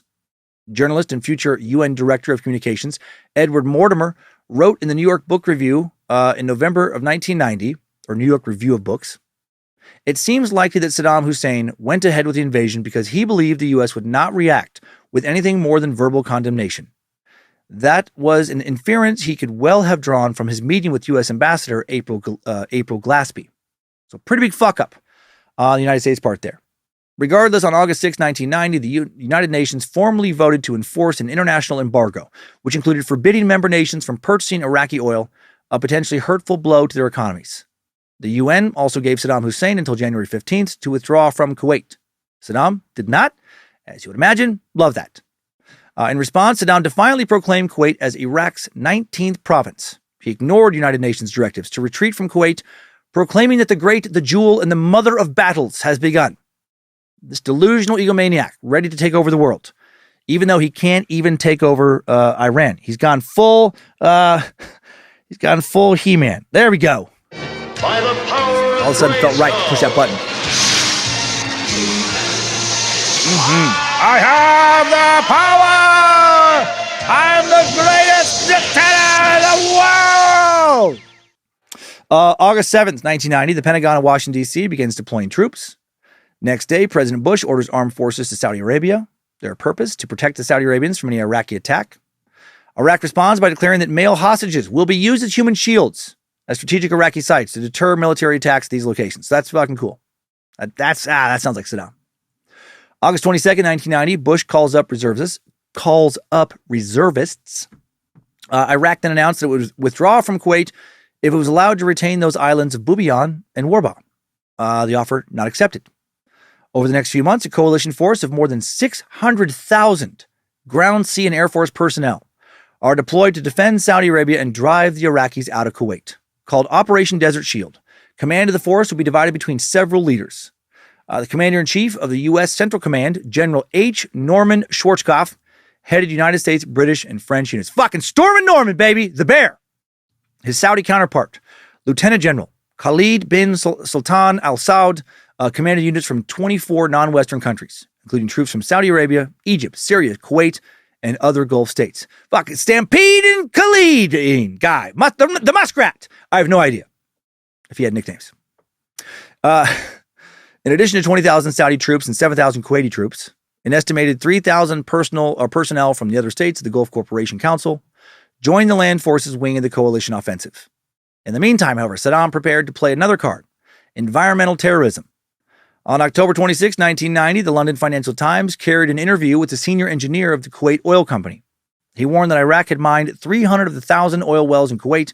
If they exploded and burned, the effects could be disastrous. The Bush administration, concerned about such a scenario, convened several top-secret studies. The studies concluded that smoke from burning oil rigs would have little effect on weapons. On the other hand, estimates about the damage to the world's climate and the environment varied. The local impact was predicted to be potentially dangerous. Hospitals could be flooded with thousands of people suffering respiratory problems. Black rain could damage crops and drinking water. And over the long term, global warming due to the increase of carbon monoxide is another possibility.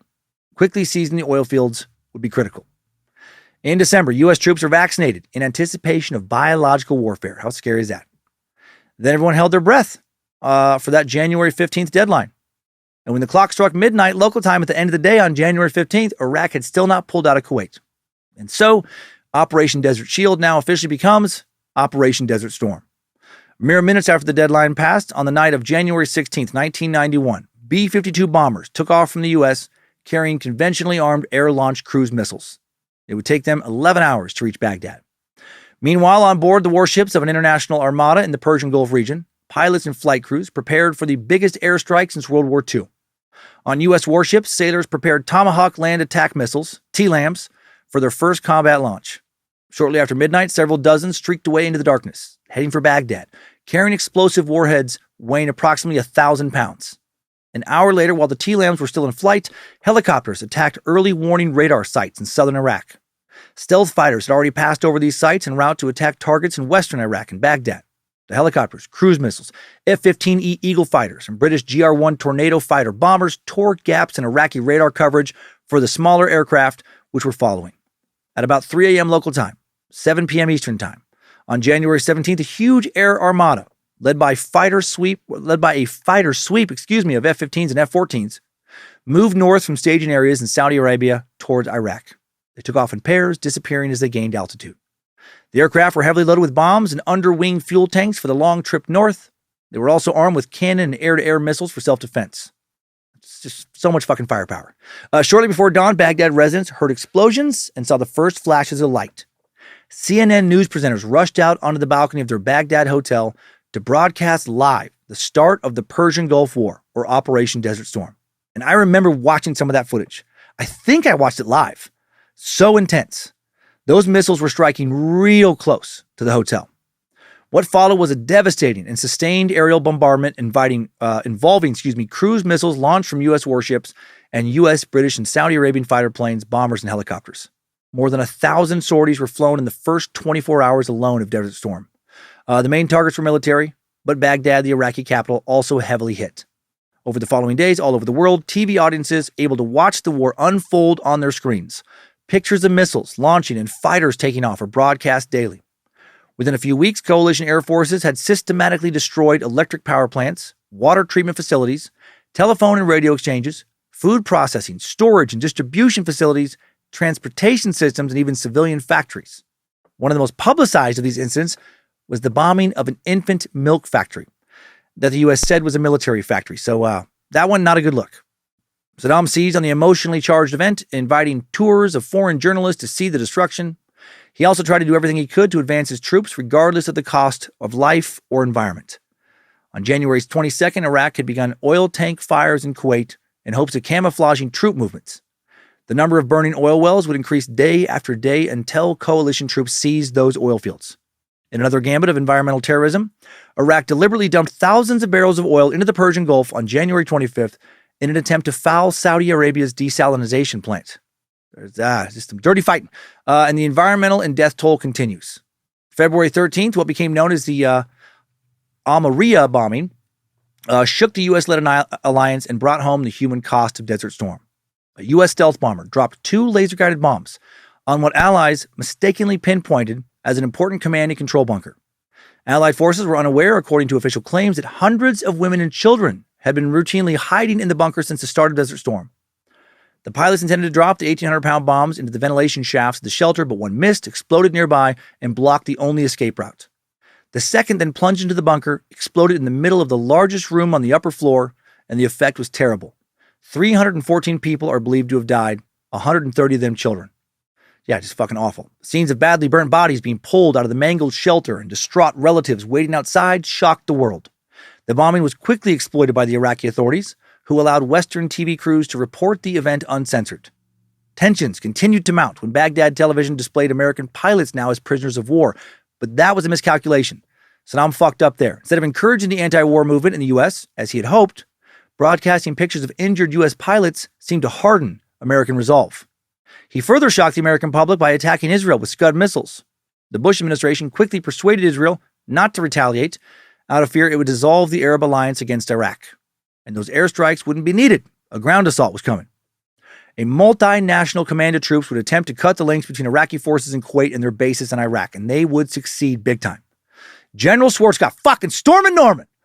The jackal, the bear, the muskrat. No, he's just the bear. Would only need 100 hours to roll over Saddam's million-man army. On February 26, Saddam announced that Iraqi troops were now withdrawing from Kuwait. Shit not going as planned.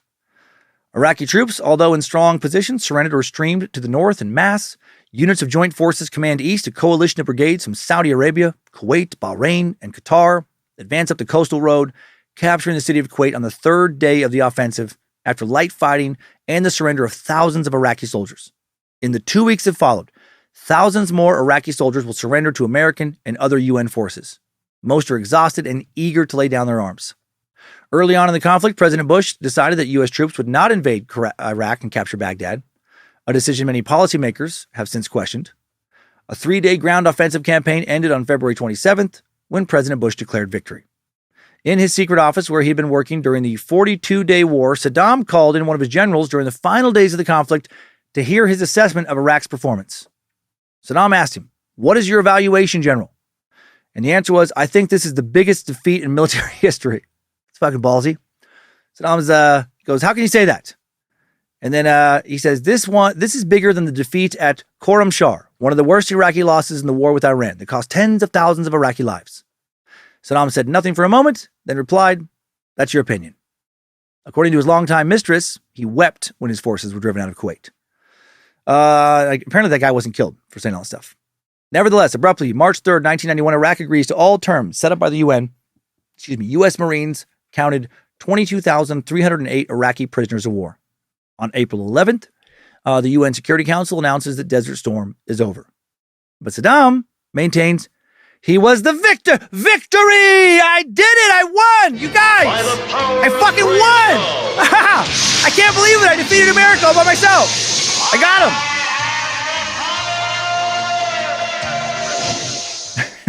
He really did claim victory. And he cited his survival as proof that Iraq had won the war. They couldn't get him, right? Because they're not strong enough. Americans too fucking weak. They'd never take Baghdad. In the wake of the conflict, some elements of Sharia law, Islam's legal system, are reintroduced, and the phrase Allahu Akbar, meaning God is great. And Saddam's handwriting is added to the national flag. It's a celebration. They did it, you guys. Saddam also commissioned the production of a blood Quran written using 27 liters of his own blood. Thank God for saving him from various dangers and conspiracies. So that's cool. This is not what worried the international community, though. Despite the war's end, there were still many unanswered questions, and the biggest one was, what is the true extent of Saddam's strength? Why was he not overthrown from within the government, despite policies that had led to the death of hundreds of thousands of Iraqis? Did his military arsenal include chemical, biological, maybe even nuclear weapons? In April of 1991, as a condition for lifting economic sanctions, the UN Security Council sought to eliminate Iraq's weapons of mass destruction, nuclear, biological, chemical, or otherwise, missiles with a range of more than 100 miles, by establishing the UN Special Commission on Iraq, UNSCOM. UNSCOM. UNSCOM would also have the responsibility of ongoing monitoring and verification to prevent Iraq from reacquiring banned weapons from other countries. Iraq formally agreed to allowing UNSCOM inspection teams inside its borders, and 2 months later, the first contingent arrived. But almost immediately, Iraq made it difficult. They dug in their heels. Only 3 weeks into inspections, an UNSCOM team attempted to intercept Iraqi vehicles carrying nuclear-related equipment, and Iraqi personnel fired warning shots in the air to prevent inspectors from approaching the vehicle, which is like a little bit sus. Although the equipment was later seized and destroyed under international supervision, the warning shots fired were symbolic. Saddam's government would just not cooperate.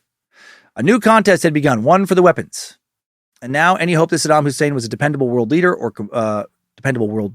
completely dissolve. His power grab for the riches of Kuwait, coupled with his extravagant waste of human life and military resources during both the Iran, Iraq, and Persian Gulf Wars, alarmed the international community. Moreover, he continued to insist that everything was all going according to plan in the face of environmental, human, and economic disaster for his country.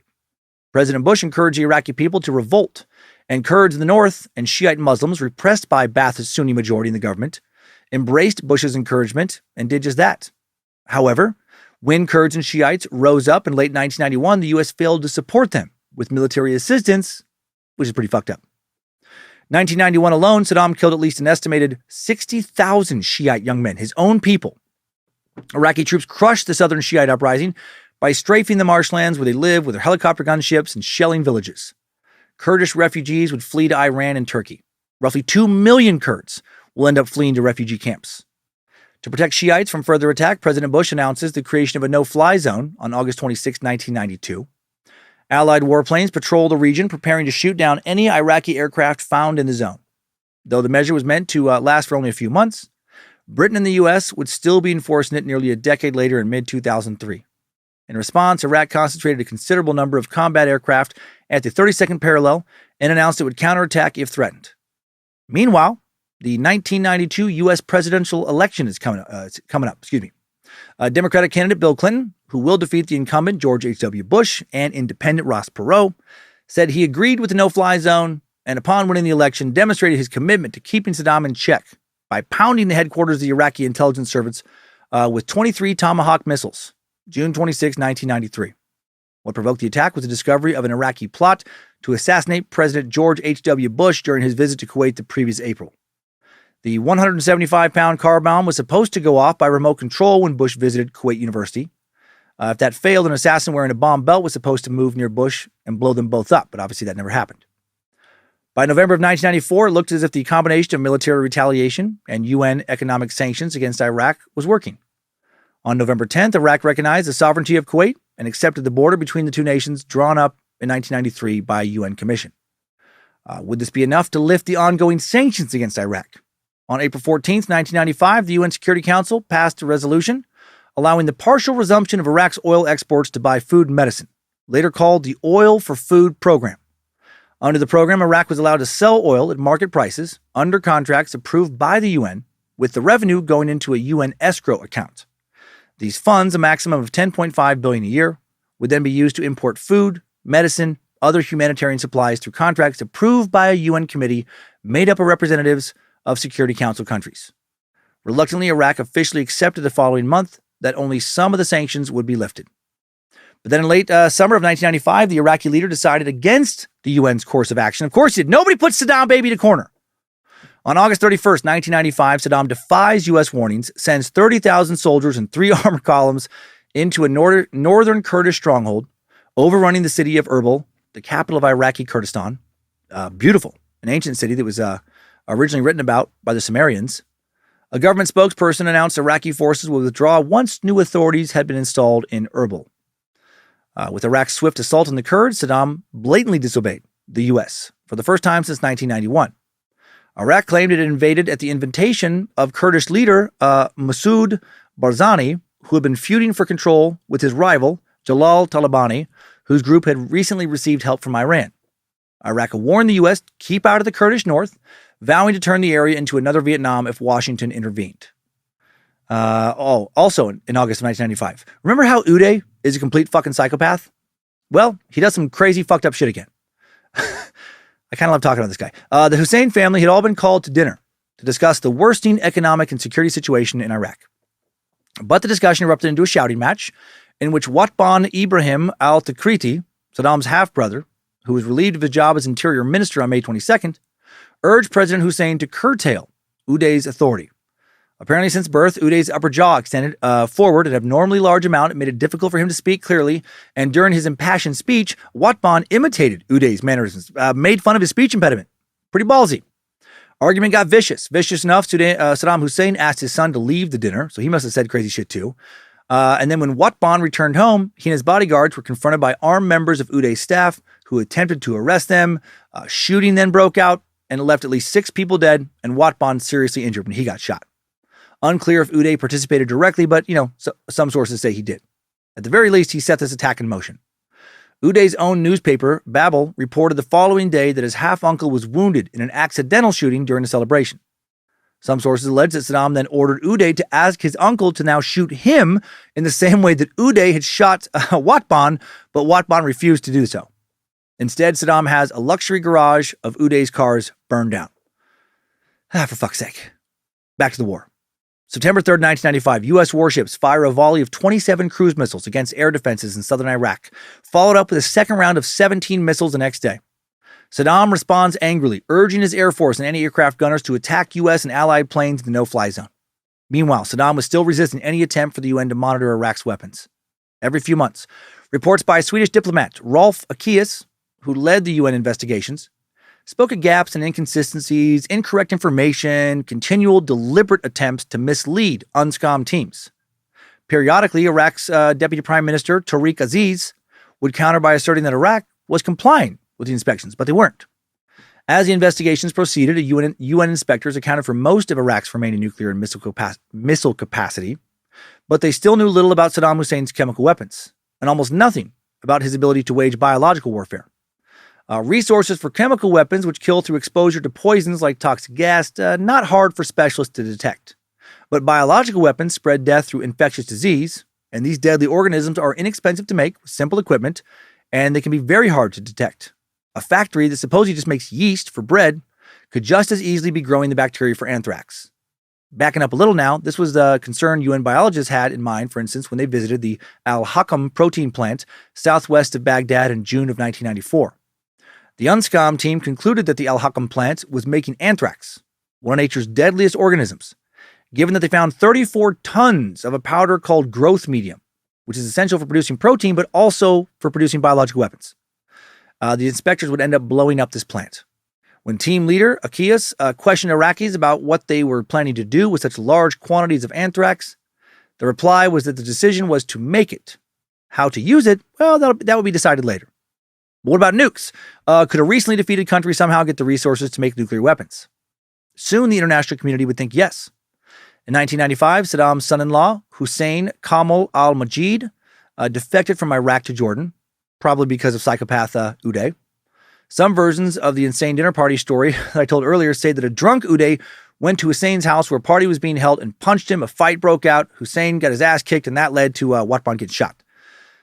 Hussein Kamal al-Majid decided after this party it was time to get the fuck out of Dodge before Uday retaliated. His brother, Saddam Kamul Hassan al-Majid, along with both of their families, went with him. Sadly, both men, their wives, and their fucking families, like kids and everything, will be murdered when they return to Iraq in 1996. So Uday did retaliate strongly.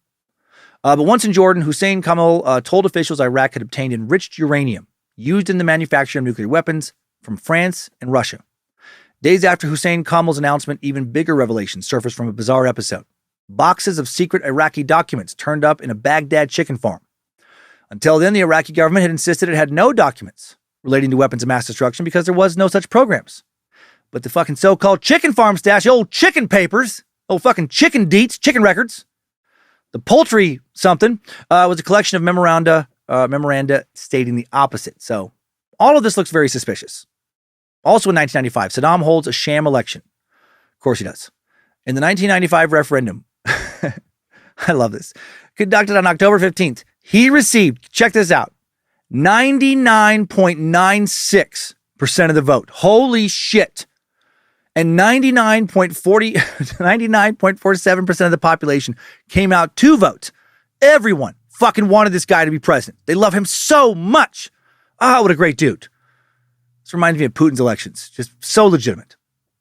He'll do this again in 2002 when he officially receives 100% of the approval votes. And this time there's 100% turnout. Literally everyone who could vote voted, and every single one of them voted for him. Oh boy. December of 1996. Backing up a little bit. Some good news. Uday sustains permanent injuries during an assassination attempt while he's driving his Porsche on the evening of December 12th. Struck by somewhere between 7 and 17 bullets while driving in Baghdad, where he went every Thursday to pick up a girl. Uday initially believed to be paralyzed. I can't believe he survived at all. He did recover, but will be left with a noticeable limp. Despite repeated operations, 2 bullets will remain lodged in his spine. Could not be removed due to their location. In the wake of Uday's subsequent disability, Saddam now gives his little brother, Qusay, increasing responsibility and authority, and will finally designate him as his heir apparent. Uday, I'm sure, was furious. Probably consoled himself by, raping a kid or torturing and murdering their parents or something. November 2nd, 1997, the Iraqi government warns the U.S. to halt its U-2 reconnaissance flights over the country, or Iraq will use anti-aircraft weapons that will not work to protect their airspace. And the U.S., in response, doesn't give a fuck. 2 weeks later, Iraq expels 6 members of the UN inspection team. Then at the end of November, the Iraqis agreed to allow the Americans to return to the inspection team. But then in December, inspections are ground to a halt again.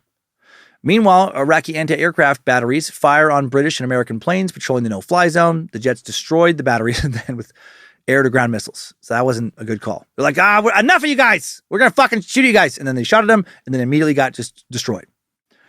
April 28th, 1998, Saddam's 61st birthday, ground breaks on the construction of the Mother of All Battles Mosque in Baghdad. Designed to commemorate former Iraqi President Saddam Hussein's self-proclaimed victory in the Gulf War. I fucking love it. That he did not win. October 31st, Halloween, 1998. Iraq ends all form of cooperation with UNSCOM. By early December that year, the weariness over trying to get Iraq to comply with the terms of the UN resolution had spread to the Security Council. France, Russia, and China, 3 of the 5 permanent members of the council, voted to end economic sanctions with Iraq and to reorganize UNSCOM. Sanctions were starting to look a little harsh, considering some recent reports. According to the UN Children's Fund, UNICEF report, some 500,000 Iraqi children had died from malnutrition or lack of medical attention since sanctions were imposed after Iraq invaded Kuwait in 1990, and that is horrific. 500,000. Although the UNICEF report took pains to spread the blame for increased mortality on economic sacrifices the Iraqi government had made to support its war efforts, major news outlets equated sanctions with causing the children's death. But Britain and the U.S. Threatened to veto the move, since Security Council measures required a unanimous vote. Now the U.S. tries something different. On the nights of December 16th to the 18th, 1998, U.S. warships fire 200 cruise missiles at Iraqi airfields, chemical plants, missile production and storage facilities, air defense systems, and surface-to-air missile sites. President Clinton indicated that at least one major aim was to punish Saddam Hussein for not fully cooperating with UN weapons inspectors. Still, UNSCOM closed its center in Baghdad in December of 1998 for lack of cooperation, only to be replaced by another virtually identical project. A year later, over Iraq's objections, their government, the UN Security Council created UNMOVIC, UNMOVIC, the United Nations Monitoring, Verification, and Inspection Commission, to replace UNSCOM and to establish and operate a reinforced, ongoing monitoring and verification system, address unresolved disarmament issues, and identify additional sites to be covered by the new monitoring system. Might now seem that all of this is the UN's fault. That if they just agreed to drop the sanctions, Iraqis would not have suffered. But Saddam could have easily agreed to the sanctions for the good of his people. So now it's a big stalemate. Saddam doesn't want to look weak by giving in to terms to end the sanctions. U.S. doesn't want to look weak by giving in to Saddam. And millions suffer. Then, on September 11th, 2001, you know what happens. 4 coordinated terrorist attacks carried out by Al-Qaeda, an Islamist extremist group, occurred on the morning of September 11th, 2001. 19 terrorists from Al-Qaeda hijacked 4 commercial airplanes, deliberately crashing 2 of the planes into the upper floors of the North and South Towers of the World Trade Center complex. The attacks kill 2,977 people from 93 nations, 2,753 people killed in New York, 184 people killed at the Pentagon, 40 more people killed on United Airlines Flight 93. And Saddam expresses his approval straight away. The United States reaps the thorns that its leaders have planted in the world, he said. These thorns have not only caused the feet and hearts of certain people to bleed, but also caused the eyes of people to bleed. Those people who wept a lot over their dead. That's some weird shit to say. It didn't just fucking hurt their feet, but also their eyes and other parts of their body. By 2002, the George W. Bush administration begins to build an international coalition to support the forcible removal now of Saddam Hussein. By the end of August, after repetitions of the administrative's resolve to remove Saddam, countries like France and Germany began to voice concerns that the U.S. will move into action before consulting them. September 24th, British Prime Minister Tony Blair releases a dossier that estimated that Saddam would have full nuclear capability in 2 years, if he could find the materials or procure them from someone else, or 5 years if he had to manufacture the materials himself. It was at this point that the phrase preemptive strike started to be used. Under international law, a preemptive strike is permissible if the acting nation can demonstrate that its opponent is preparing for an attack of its own.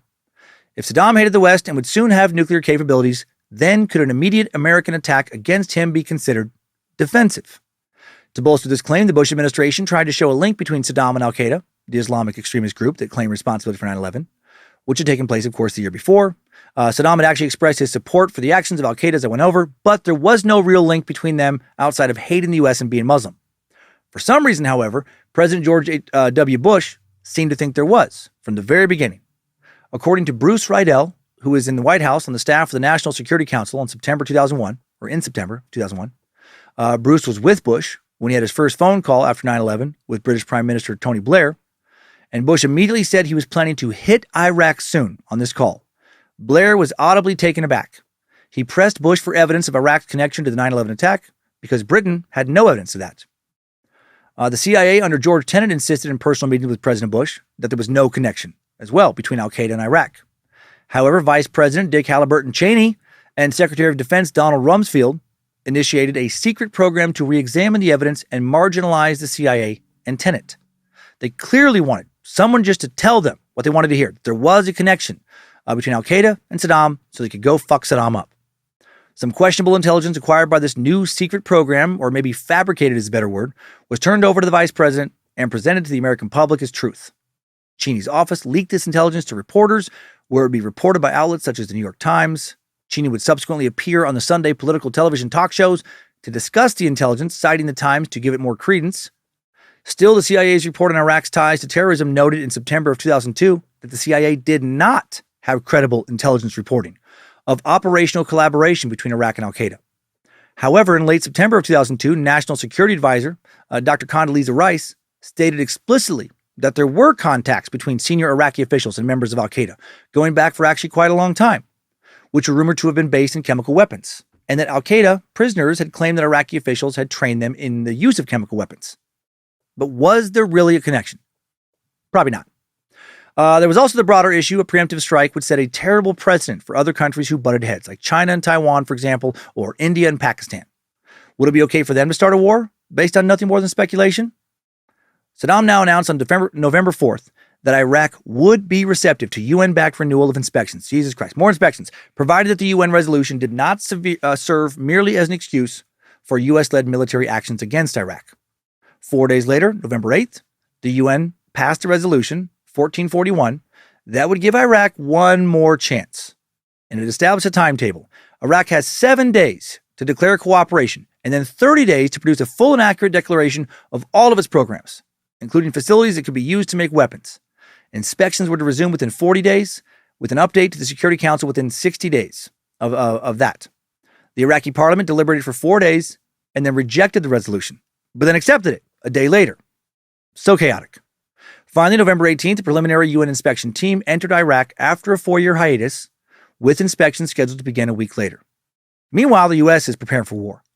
Britain and Canada both joined the cause, along with the Czech Republic, though Germany maintained its position against any use of force.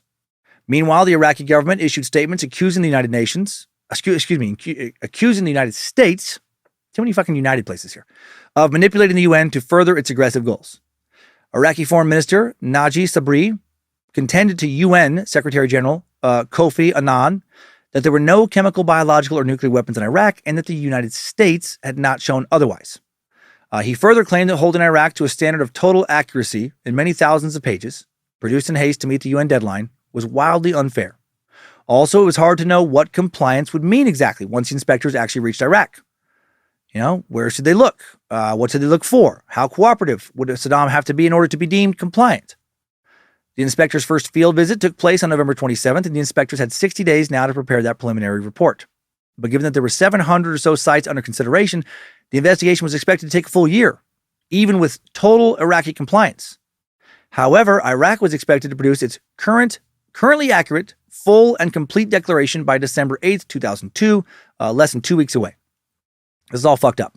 Meanwhile, Saddam tries to repair his relationship with Kuwait and Saudi Arabia, largely through free trade agreements and returning some of the items that Iraq had stolen from Kuwait, their national archive, during the 1990 invasion.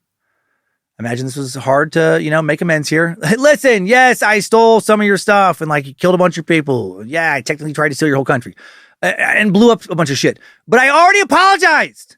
And that was like a couple years ago. Come on, bygones be bygones and whatnot. December 7th, one of Saddam's officials announced an apology for the 1990 invasion of Kuwait, calling both nations victims of the U.S.-led Gulf War. The speech urged Kuwaitis to join with Iraq now against infidel forces, even called for the Kuwaitis to expel occupying U.S. troops. But that was never going to happen. Kuwait was like, get the fuck out of here, you weirdo. The effort was denounced by both the Kuwaiti government and their media.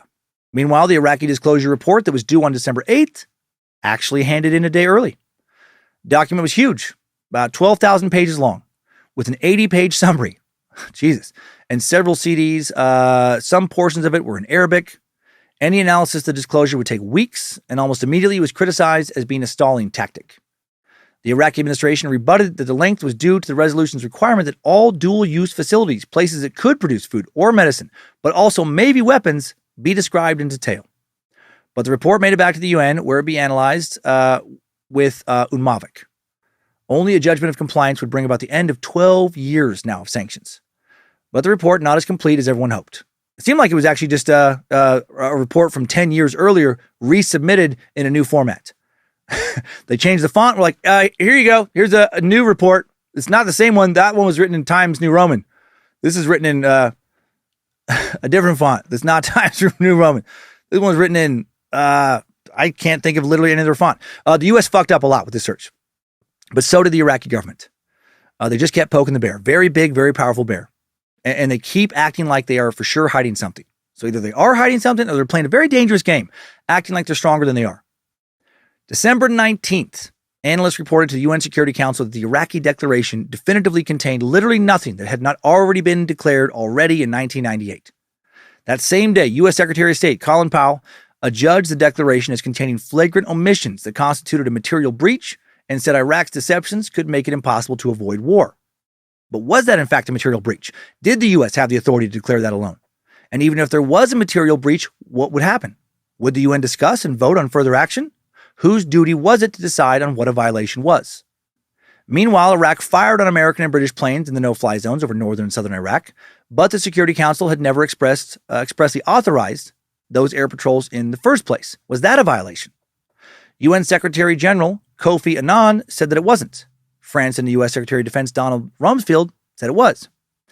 Despite the continued absence of the smoking gun that the international community had repeatedly asked the White House to provide, thousands of American and British troops are relocated to the Persian Gulf to prepare for the possibility of an invasion. At the close of 2002, military action in Iraq remains a very real possibility, if not a probability. Public support for this is declining, and the Bush administration's rhetoric now shifts to not to conquer, but to liberate regarding this procedure. Saddam rallied his own troops on Iraq's Army Day, January 6, 2003, which marked the 82nd anniversary of the formation of the Iraqi army.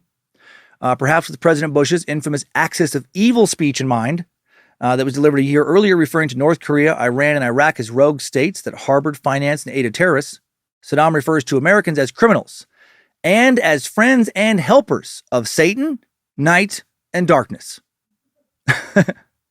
I love that he added night and darkness to Satan. Like being a friend of the devil, not enough. The Americans are friends of the devil. And another thing, they're also, on top of being friends with Satan, friends with nighttime. And that's not all. No, they're friends with darkness, specifically. That can accompany nighttime, but not always it can show up in the day. If there's like a solar eclipse, or if you're like in a basement with no windows and the lights off, for example. So that's something to think about. Meanwhile, UN analysts delivered the inspector's long-awaited report to the Security Council January 27, 2003. The Director General of the International Atomic Energy Agency within the UN, Dr. Mohammed El-Baradei, reported that although the Iraqis had been only grudgingly cooperative and still had not accounted for some chemical weapons, no evidence of nuclear activity had been found. And with a few more months of work, he could declare that Iraq had no nuclear program at all. And that was not the answer the U.S. wanted. Not at all. U.S. Not about to back down after all this lead up. In his annual State of the Union address on the following day, President Bush announces, "Let there be no misunderstanding. If Saddam Hussein does not fully disarm, for the safety of our people and for the peace of the world, we will lead a coalition to disarm him." Once again, he uses rhetoric of liberation. "Tonight, I have a message for the brave and oppressed people of Iraq. Your enemy is not surrounding your country. Your enemy is ruling your country. And the day he and his regime are removed from power will be the day of your liberation. And another thing, I want to rub your sweet, sweet oil all over my wife's pussy and lick it off. Holy fuck, it gets my dick hard. Maybe I added that last sentence. By this time, Saddam was calling on the UN to shoulder its responsibilities to protect Iraq from this colonial administration, which is blinded by its oil fever. Even so, he agreed to offer more information on Iraq's chemical and biological programs on February 9th, and the next day, allowed U-2 spy planes to enter Iraqi airspace. Nevertheless, the U.S. ambassador to the UN, John Negroponte, there we go, began to push for a resolution that authorized war, and he used the word days. Even without express permission, the U.S. continued building up its military presence in the area. Some 200,000 troops have been deployed to the region by the end of February, as well as several battleships and other key equipment, and hundreds of war planners have been moved from Florida to friendly Qatar. There was plenty to launch an invasion of Iraq, which had an estimated 24,000 active troops, 19,000 tanks, 2,400 armored personnel carriers, 1,900 wheeled guns, 300 combat aircraft, and some short-range rocket systems. That sounds like a lot, but evidence showed that Iraq had never built back to its full strength after Kuwait, nor had it been able to source parts to repair faulty equipment. But the U.S., who was already at war with Afghanistan, the war on terror, and the possibility of war with North Korea, which had stepped up its nuclear program, also loomed. Now people are worried, can they fight, can we fight 3 wars at once? The cost of war in Iraq would be enormous. 300 or 400 billion was the estimate in 2003. Now we know that was even more like $1 trillion. Money that will not be paid by oil companies and military industrial contractors that will gain billions from a better economic relationship with Iraq. Instead, it'll be paid by the taxpayers. It would be much easier if other countries helped out. Czech Republic, Italy, Denmark, Spain, Portugal, Poland, Hungary, Great Britain. They'd all signed a letter supporting the invasion of Iraq. But France, Russia, Japan, China, and Germany held back, arguing that only weapons inspectors should be able to declare a point of no return, which is fair. Does set a terrible precedent to invade a nation, any nation, based on faulty intelligence or fabricated intelligence. Most of the Middle East, uncomfortable with the U.S.'s close relationship with Israel and supporting Westerners over Arabs in general, would not extend its support, though they did dislike Saddam's rule. Could the U.S. hope to sway some of them, like longtime ally Saudi Arabia? There was also the possibility of allying with groups working against Saddam inside Iraq. The Bush administration identified over 70 of them. 7 were categorized as democratic and thus potential allies. But the question still remained, would the U.S. wait for all of their potential allies to get on the same page or just fucking go for it? We would, of course, just go for it. In the early morning hours of March 19th, 2003, explosions rumble like thunder in Baghdad again. Blinding flashes of red and gold flashed against a black sky. Deafening booms shook every house in the city. U.S. stealth bombers and Tomahawk cruise missiles strike specific leadership targets in Iraq. Their target, of course, is Saddam and anyone or anything who will help, who would help him wage war. At this point, only Britain had given support to the U.S. in the form of troops, though 47 countries would eventually lend one form of support or another. The next day, March 20th, Saddam addresses his citizens on Iraqi television. Some U.S. officials thought Saddam was already dead, and the address was a pre-recorded message used to fool the Iraqi people into believing he was still alive. Spoiler alert, not dead, mustache, full power. In the speech, Saddam encouraged the people of Iraq to fight back against the invaders of their sacred nation. He called on all Iraqi men and women to draw your sword and not be afraid. Get your fucking sword out! No one will be victorious! Unless he is a man and a brave man. Let Iraq live, he said. Probably said that. That same day, U.S. and British ground forces advance into southern Iraq from Kuwait. The Iraqi military resists fiercely as air attacks continue on Baghdad. By March 23rd, coalition forces have seized H-2 and H-3 airfields in western Iraq and control parts of numerous cities. Also, on the third day of the war, Iraqi forces ambushed the U.S. Army's 507th Maintenance Company, killing 9 soldiers, taking 6 hostage, including Jessica Lynch, who will become the American face of this war. On April 1st, she'll become the first American female POW ever to be rescued when U.S. Special Forces find and recover her. Hail Nimrod to that. Before she is saved, 5 of the captured U.S. soldiers appeared on Iraqi TV, scared and apparently abused. Once again, Saddam miscalculated. Instead of this scaring the U.S., it increased support for the war stateside. On March 26, hurricane-force winds created a sandstorm that slowed coalition movement. But high-tech all-weather equipment allowed U.S. forces to continue to attack and decimate Iraqi units, destroying almost half of the Iraqi forces in just the first 7 days of the war. That's fucking crazy. The Iraqi propaganda machine is still hard at work trying to hide this reality. The Iraqi Information Department kicks out propaganda assuring the Iraqi people that coalition forces are not making progress. Iraqi citizens still believe, in many parts of the country, Saddam, he's got it. He's in complete control. Meanwhile, as ground troops advance into Iraq, an unexpected blast hits a crowded marketplace in Baghdad, March 28th. More than 100 Iraqis are killed or wounded in the attack, most being women and children. Iraq blames the U.S. U.S. said it was an Iranian missile. Then on March 30th, a surprise attack near Basra inflicts a serious blow on the Iraqi army. A British commando unit of 600 fighters wages battle on an Iraqi unit. They destroy a number of tanks, capture nearly 300 Iraqi prisoners. Meanwhile, U.S. forces near Baghdad meet a vehement Iraqi militia, but U.S. and British units inflict relentless air attacks using F-16 Falcons and A-10 Thunderbolts or Warhogs, and soon the militia collapses. As U.S. forces make their way into Baghdad, Iraqi TV continues to claim that they're not doing that, but that propaganda won't work pretty soon because the Baghdad people can see the U.S. military with their own eyes. On April 8th, day 20 of the war, U.S. armored Devil Dog tanks cross the city lines of Baghdad. Urban warfare commences as Iraqi guerrillas fire on coalition units. Casualties mount as guerrilla fighters run into the streets to pick up the guns of their fallen comrades. Some fighters even send young boys to the streets to retrieve the guns for them. The next day, on April 9th, coalition forces moved to unconquered areas of the city. Understanding that the U.S. was now in control of Baghdad, the Iraqi citizens began to celebrate. People start tearing down posters, destroying fucking effigies and statues of Saddam. Many citizens remove their shoes, beat the statues with them. The mob quickly moves towards a towering statue of Saddam that stood in Baghdad's Paradise Square. Some began beating the base with sledgehammers. Others scaled the sides, hung a heavy noosed rope around the statue's neck. There's famous footage of this out there. At one point, some Marines drape an American flag over Saddam's face, and a few moments later, it's replaced with the Iraqi flag. With the help of a few Iraqis, the Marine team wraps a thick chain around Saddam's neck, using a tank to begin to pull the statue down. The bronze creases at the knees, and then Saddam's outstretched arm lurches forward. One more tug, the statue snaps at the knees and crashes to the ground. Iraqi citizens are so elated they start dancing, weeping in the streets. They're hugging, kissing one another, hugging and kissing U.S. Armed Forces members. Very clear when you watch this footage, the people of Baghdad hated that ruthless motherfucker. April 13th now, U.S. forces enter Saddam's hometown of Tikrit. Well, he lives in a little village near Tikrit. They expected a strong fight from the citizens. To their surprise, townspeople offer very little resistance. And just like that, the coalition declares the Second Gulf War is officially over. Now it's time for U.S. Special Forces to sort through the vast troves of belongings and information hidden within many, many palaces of Saddam and his sons. In Uday's, for instance, there was a lot to find. A zoo with wild animals, hundreds of luxury cars, the ones his dad didn't burn, guns made out of fucking gold, hundreds of bottles of luxury alcohol, hundreds of Cuban cigars. At the presidential palace in Uday's dwellings, antidepressants and email output, or an email was sent that said a virgin girl agrees to come to him, something about that. Another order asked for girls to be examined for STDs. In Uday's gym, special forces uncover erotic pictures of women downloaded from the internet, pictures of twin first daughters, Jenna and Barbara Bush. I'm sure W loved that.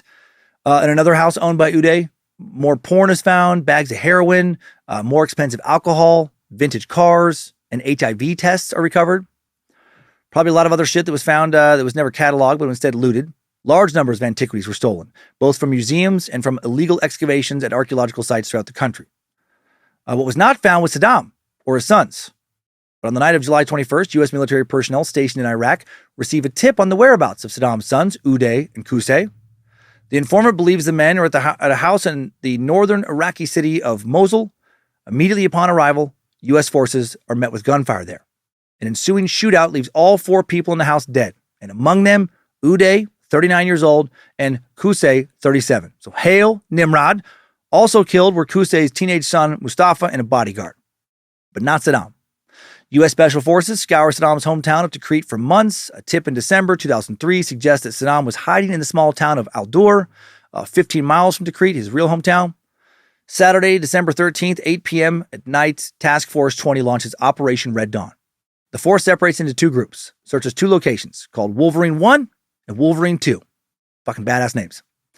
Soldiers search a rural farmhouse, find little to suggest Saddam was there. But knowing Saddam's reputation for tunnels and secret safe rooms, the searchers are willing to turn over a few stones. Located on the farmland was a small shack with a mud hut and a little metal lean-to, and there they notice a hole. The entrance was covered with dirt and bricks.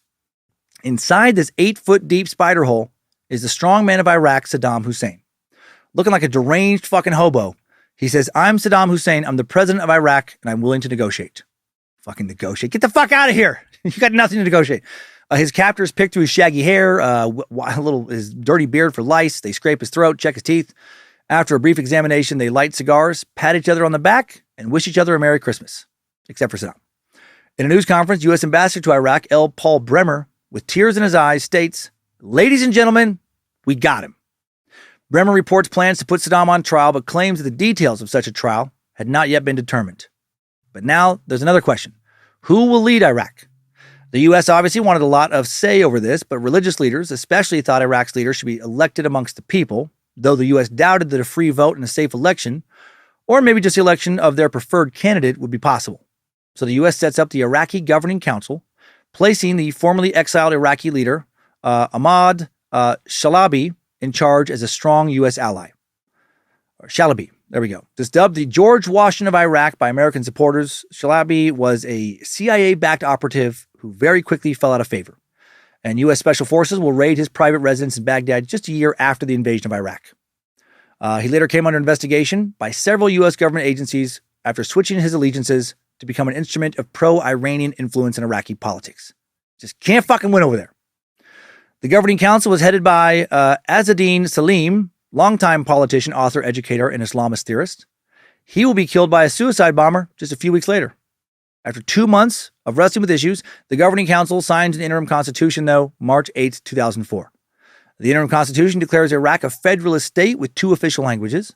A prime minister will run the country's daily affairs. A president can launch wars, but only with the approval of parliament. Despite the prospect of a new free government, violence continually erupts in cities throughout the country. Car bombings are commonplace, especially ones targeting U.S. personnel and Iraq's new politicians. In April, 105 American soldiers are killed in just 22 days. June 30th, 2004, Saddam Hussein handed over to the interim government to be tried for crimes against humanity, amongst other offenses. A few weeks later, he's charged by the Iraqi Special Tribunal with crimes committed against residents of Dujail in 1982, following a failed assassination attempt against him. Just one of so many crimes they could have convicted him of. Specific charges related to Dujail include the murder of 148 people, torture of women and children, and the illegal arrest of 399 others. By the beginning of July, when the new interim government took office, 80% of Iraqis already wanted American soldiers to leave. They had expected the U.S. to bring nearly instantaneous security from poverty, hunger, and violence, and that didn't happen. And then more criticism is coming. On July 9th, 2004, the Senate Intelligence Committee in the U.S. releases a report on pre-war intelligence on Iraq. The report harshly criticizes the CIA and other American intelligence agencies for poor interpretation of information. It states that most of the major key judgments on Iraq's weapons of mass destruction were either overstated or unsupported. The committee also found no clear relationship between al-Qaeda and Saddam Hussein, one of the justifications for the war. Meanwhile, Saddam was held with more than 80 other high-level prisoners in Camp Cropper, part of an American military complex near Baghdad. Although he was allowed to exercise twice a day, he was prohibited from speaking with other detainees, and he spent most of his time reading from his collection of books or tending to a small garden near his cell. His trial will get underway eventually, but there'll be a lot of difficulties. Number one was that he contested that the court did not have the authority because he was still president of Iraq. I'm still in charge! There were also repeated assassinations and assassination attempts against his lawyers. Nevertheless, November 5th, 2006, Saddam found guilty of crimes against humanity, sentenced to death by hanging. When he hears this, he literally just laughs. The verdict and sentencing both appealed, but subsequently affirmed by Iraq's Supreme Court of Appeals. And Saddam, I guess, was shocked by that outcome. He genuinely thought he would be found innocent. Somehow, he would still regain all that he had lost. Just under 2 months later, Saddam hanged on the first day of Eid al-Adha, December 30th, 2006, despite his wish to be executed by firing squad. Execution carried out at Camp Justice, an Iraqi army base, in a neighborhood of northeast Baghdad at dawn, and Saddam refused his last meal. A video of the execution was recorded on a mobile phone. His captors can be heard insulting Saddam before, during, and after his death. And you know what? Fuck yeah, bro. The video leaked to electronic media, posted on the internet within hours, becoming the subject of a global controversy. It revealed Saddam's last words: "May God's blessings be upon Muhammad and his household, and may God hasten their appearance and curse their enemies." He recited the Shahada, an Islamic oath and creed, 1.5 times. As he was about to say Muhammad on the second Shahada, the trapdoor opened and cut him off mid-sentence. Rope broke his neck, killing him instantly. It was later claimed by the head guard of the tomb where his remains lay that Saddam's body was then stabbed 6 times following his execution. A second unofficial video, apparently showing Saddam's body on a trolley, emerged several days later and sparked speculation that the execution was carried out incorrectly, as Saddam had a gaping hole in his neck. The day after the execution, he was buried at his birthplace of Al-Uja in Tikrit, 2 miles from his shitty sons. And with that, our timeline is over. Good job, soldier. You made it back. Barely.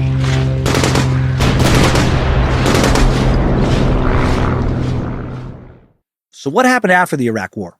Did anyone ever admit the true reason for invading? Or was there even just one true reason? The failure to find stockpiles of weapons of mass destruction in Iraq caused considerable controversy, particularly in the U.S.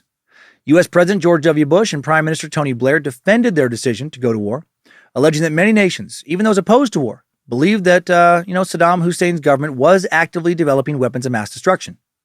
These criticisms were strengthened with the 2005 release of the so-called Downing Street Memo, written in July of 2002, in which the former head of the British military intelligence wrote that the intelligence and facts were being fixed around the policy of removing Saddam Hussein from power. Those criticisms they were weakened, not strengthened, because this guy is saying they kind of just, decided they were going to do that and just made up some shit to make that narrative work. And then a study co-authored by the Center for Public Integrity found that in the 2 years after September 11, 2001, the president and top administration officials had made 935 false statements in an orchestrated public relations campaign to galvanize public opinion for the war, and that the press was largely complicit in its uncritical coverage for the reasons claimed for going to war. Of course, the 9/11 connection was not the only thing they claimed. There was also the matter of nuclear weapons, though Iraq was never proved to have them, and the evidence is controversial at best, the supposed evidence. The UN, for one, focused on the invasion of Iraq as a means to rectify human rights abuses under Saddam, abuses that were certainly happening. But many critics have argued that human rights were never a principal justification for the war, and that it became prominent only after evidence concerning weapons of mass destruction and Saddam Hussein's links to terrorism became discredited. More broadly, war critics have argued that the U.S. and Europe supported the Saddam Hussein regime during the 1980s, a period of some of the worst human rights abuses, thus casting doubt on the sincerity of claims that military intervention was for humanitarian purposes. So what do you think? It's easy to talk about one person being wrong and one person being right? The fiery Middle Eastern dictator taken down by the righteous U.S., concerned for the world's safety and the safety of Saddam's people. Or you can take Saddam's side of things, that he, along with the Ba'athist Party, brought some economic prosperity and stability to the country, and were merely victims of Western imperialism. But we know that's not really true either. Was Saddam a bad guy? Absolutely. Routinely terrorized his own population, even mounted what many consider a genocide attempt against the Kurds. But was that why the U.S. got involved? Was it weapons of mass destruction?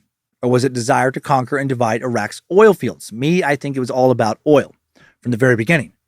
I don't like how we lied to justify this war. That does set a bad precedent.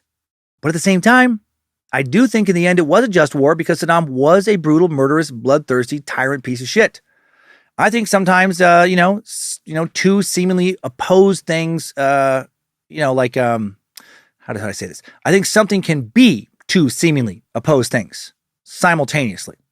I think the Iraq War, sometimes called the Second Persian Gulf War, was unjust in the sense it was fought under false pretenses, but I also think that the Iraq War was just in the sense that it deposed a ruthless dictator.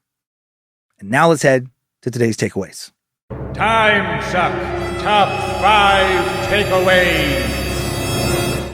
Number 1, born on April 28, 1937, in a mud hut in the village of Al-Uja, just outside Tikrit, Saddam Hussein was the leader of Iraq for more than 2 decades, beginning in 1979. Number 2, during that time, Saddam did much to modernize Iraq. He did much to modernize Iraq's infrastructure, industry, and healthcare system. He raised social services, education, and farming subsidies to levels unparalleled in other Arab countries in the region. Also nationalized Iraq's oil industry just before the energy crisis of 1973, which resulted in massive revenue for the nation. Number 3, Saddam was also a ruthless dictator. Just as quickly as he'd become president, by early August of 1979, hundreds of Saddam's political foes were executed. He was also eager to go to war, eager to throw his own people into the war machine regardless of the cost, as he did with Iran in 1980. In 1988, after years of intense conflict that left hundreds of thousands dead on both sides, the war finally ended, but Hussein's power grabs were not over. Looking for oil and money, he settled on Kuwait, which he would invade in 1990, kicking off the Gulf War and bringing about his eventual downfall. Number 4, Uday Hussein was a fucking maniac, psychopath. According to his longtime body double, he was a violent, psychotic rapist, torturer, and murderer. He would eventually fall from his father's favor after an assassination attempt left him permanently disabled, and then die upon being found just a few months before Saddam. Number 5, new info. As a world leader, Saddam's face found itself printed on many, many things. Some approved by the man himself, others not so much. Britain and the U.S. seized a chance to undermine Saddam's public support during the Gulf War in 1990 by circulating anti-Saddam propaganda. On one leaflet, the text reads, "Wanted, the mother of all evil," in English and Arabic. The cold face of death in war next to Saddam's photo. The U.S. Department of Defense also developed most wanted playing cards to help forces identify members of Saddam's regime. I remember those. Saddam Hussein, the most powerful, most wanted person, appeared on the Ace of Spades.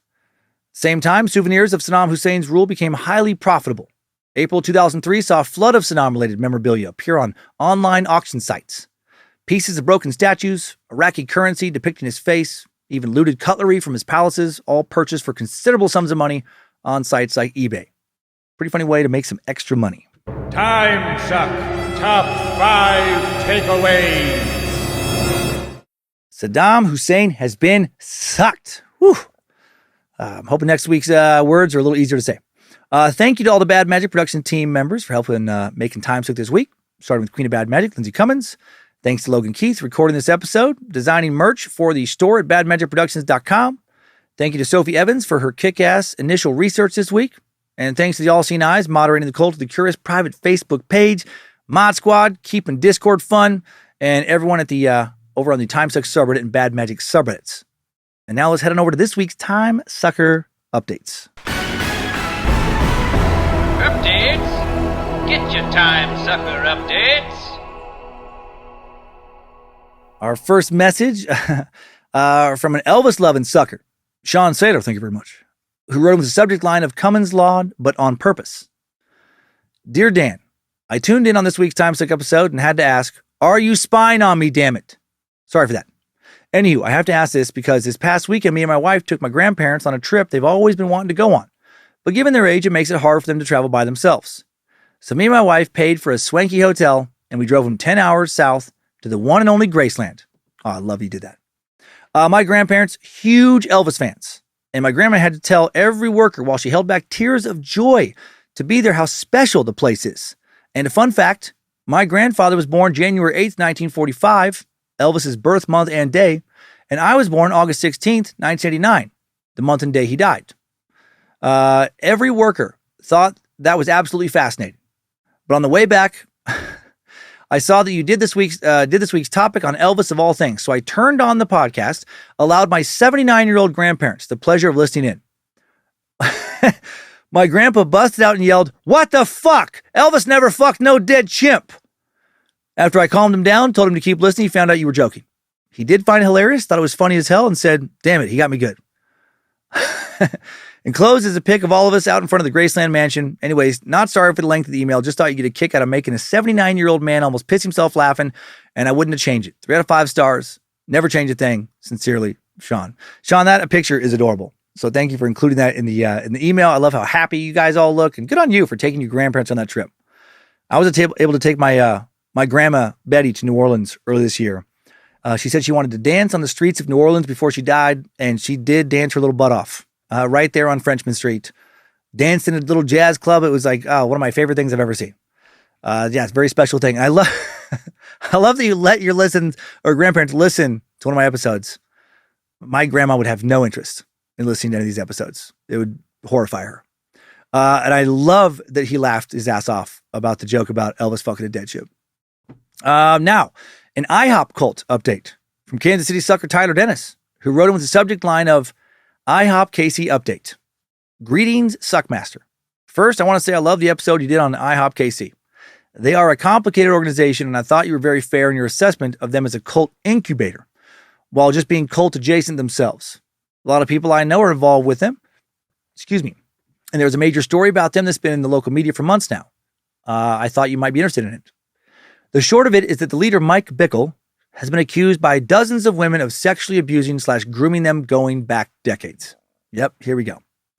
He had this line he would use with them where he would say that the Lord told him, that his wife was going to die soon, and that he, Mike, would then be marrying whoever the girl he was talking to, so they should spend some time together to prepare for their upcoming sacred union or some horse shit like that. These girls were as young as 14. And if they spoke up about this repetitive pattern of behavior and abuse, they were either discredited or asked to leave the organization. According to both victims and staff, there was never any, quote, actual sex that went on between Mike and these girls, but I got strong poop hole loophole vibes when talking personally to two of the victims and reading the articles published about this. One of the worst parts about this is that the IHOP is a sort of microeconomy in South Kansas City. A lot of locals here cater to IHOP members because there's so many members in the area. Now a lot of members are leaving IHOP and many of these small businesses are collapsing. Tons of people, both inside and outside the organization, are losing their livelihoods over this. I held off on sending this update for a while because I wanted to see where the chips would land, but it's pretty clear at this point that the allegations are true and that he's guilty of sin. I wanted to add, though, that there are a lot of good people in this organization, and although many of those close to him enabled this behavior, it appears the majority of his staff legitimately had no idea this was happening. I've been around IHOP KC my whole life, and Mike Bickle used to pastor the church that my parents still attend before he left to start IHOP, so I'm pretty well versed in the background. If you have any questions about the issues or just want context from someone with inside knowledge, let me know and I'll be happy to answer questions you have. Sorry for the length, you're welcome for the girth, 3 out of 5 stars, etc. Keep up the great work you and your team do. Hail Nimrod, Tyler. Yeah, Tyler, I am not surprised. I know just from, Tyler C., the guy who was the Suck Ranger, who we still love, who worked here for a while, that, he was in that organization and he had heard, whispers of things with Bickle for, while he was there, not like really substantial things that would make him want to leave, but there were whispers. And after he left, a lot more whispers. And then I heard about some of these initial allegations. And yeah, that's just, I'm sadly not surprised. When these guys start thinking they have a direct, fucking pipeline to God, it seems to almost always end in them fucking girls. It's so sadly predictable. It's just this big ego stroke. The same kind of ego that thinks that you have the inside access to God is, I guess, the same kind of ego that thinks like, you know what, I should fuck these teens. So pretty sad that just keeps happening over and over again. And I'm glad he's being taken down. I hope he, hope he goes to fucking prison and all this stuff. And now for one more, just a real quick one. A Dom DeLuise update. From Dom DeLuise fan, Ryan Foy, who wrote the subject line of just in from Dom DeLuise. Coco Commandant. When you mentioned Mother God, said Dom DeLuise spoke to her, I was surprised because he's been speaking to me too. So I asked him about their conversations and I thought you'd be interested to know. He said that she was full of shit. Sorry this email isn't longer. Knowledge of Nimrod, Ryan. P.S. If this is read on the podcast, please shout out to my best friend, Matt. Love that guy. We met through the cult, and he can eat a bag of dicks. I love it. Thank you very much for that, Ryan. Matt, you enjoy your bag of dicks. I hope they're delicious. And I'm still thinking about the Love Has Won cult as I record this. And actually, an email came in right before an update I sat down to record that I will put on next week's show about some people who are part of the Facebook group with Father God. And he's just saying even crazier shit than he said when he was in the Love Is One cult. Many of you have sent in some very cool updates recently. I'll try to get to a few of them next week. By the time I finished prepping for this recording, my brain was shot working on some of these words. Why is speaking so much harder than reading?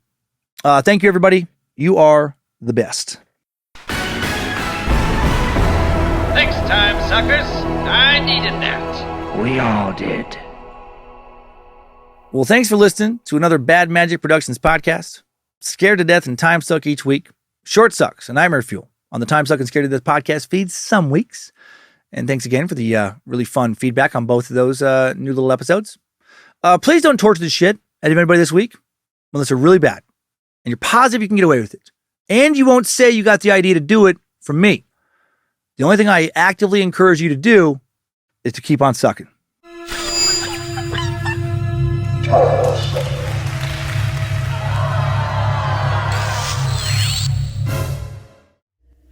Bad Magic Productions.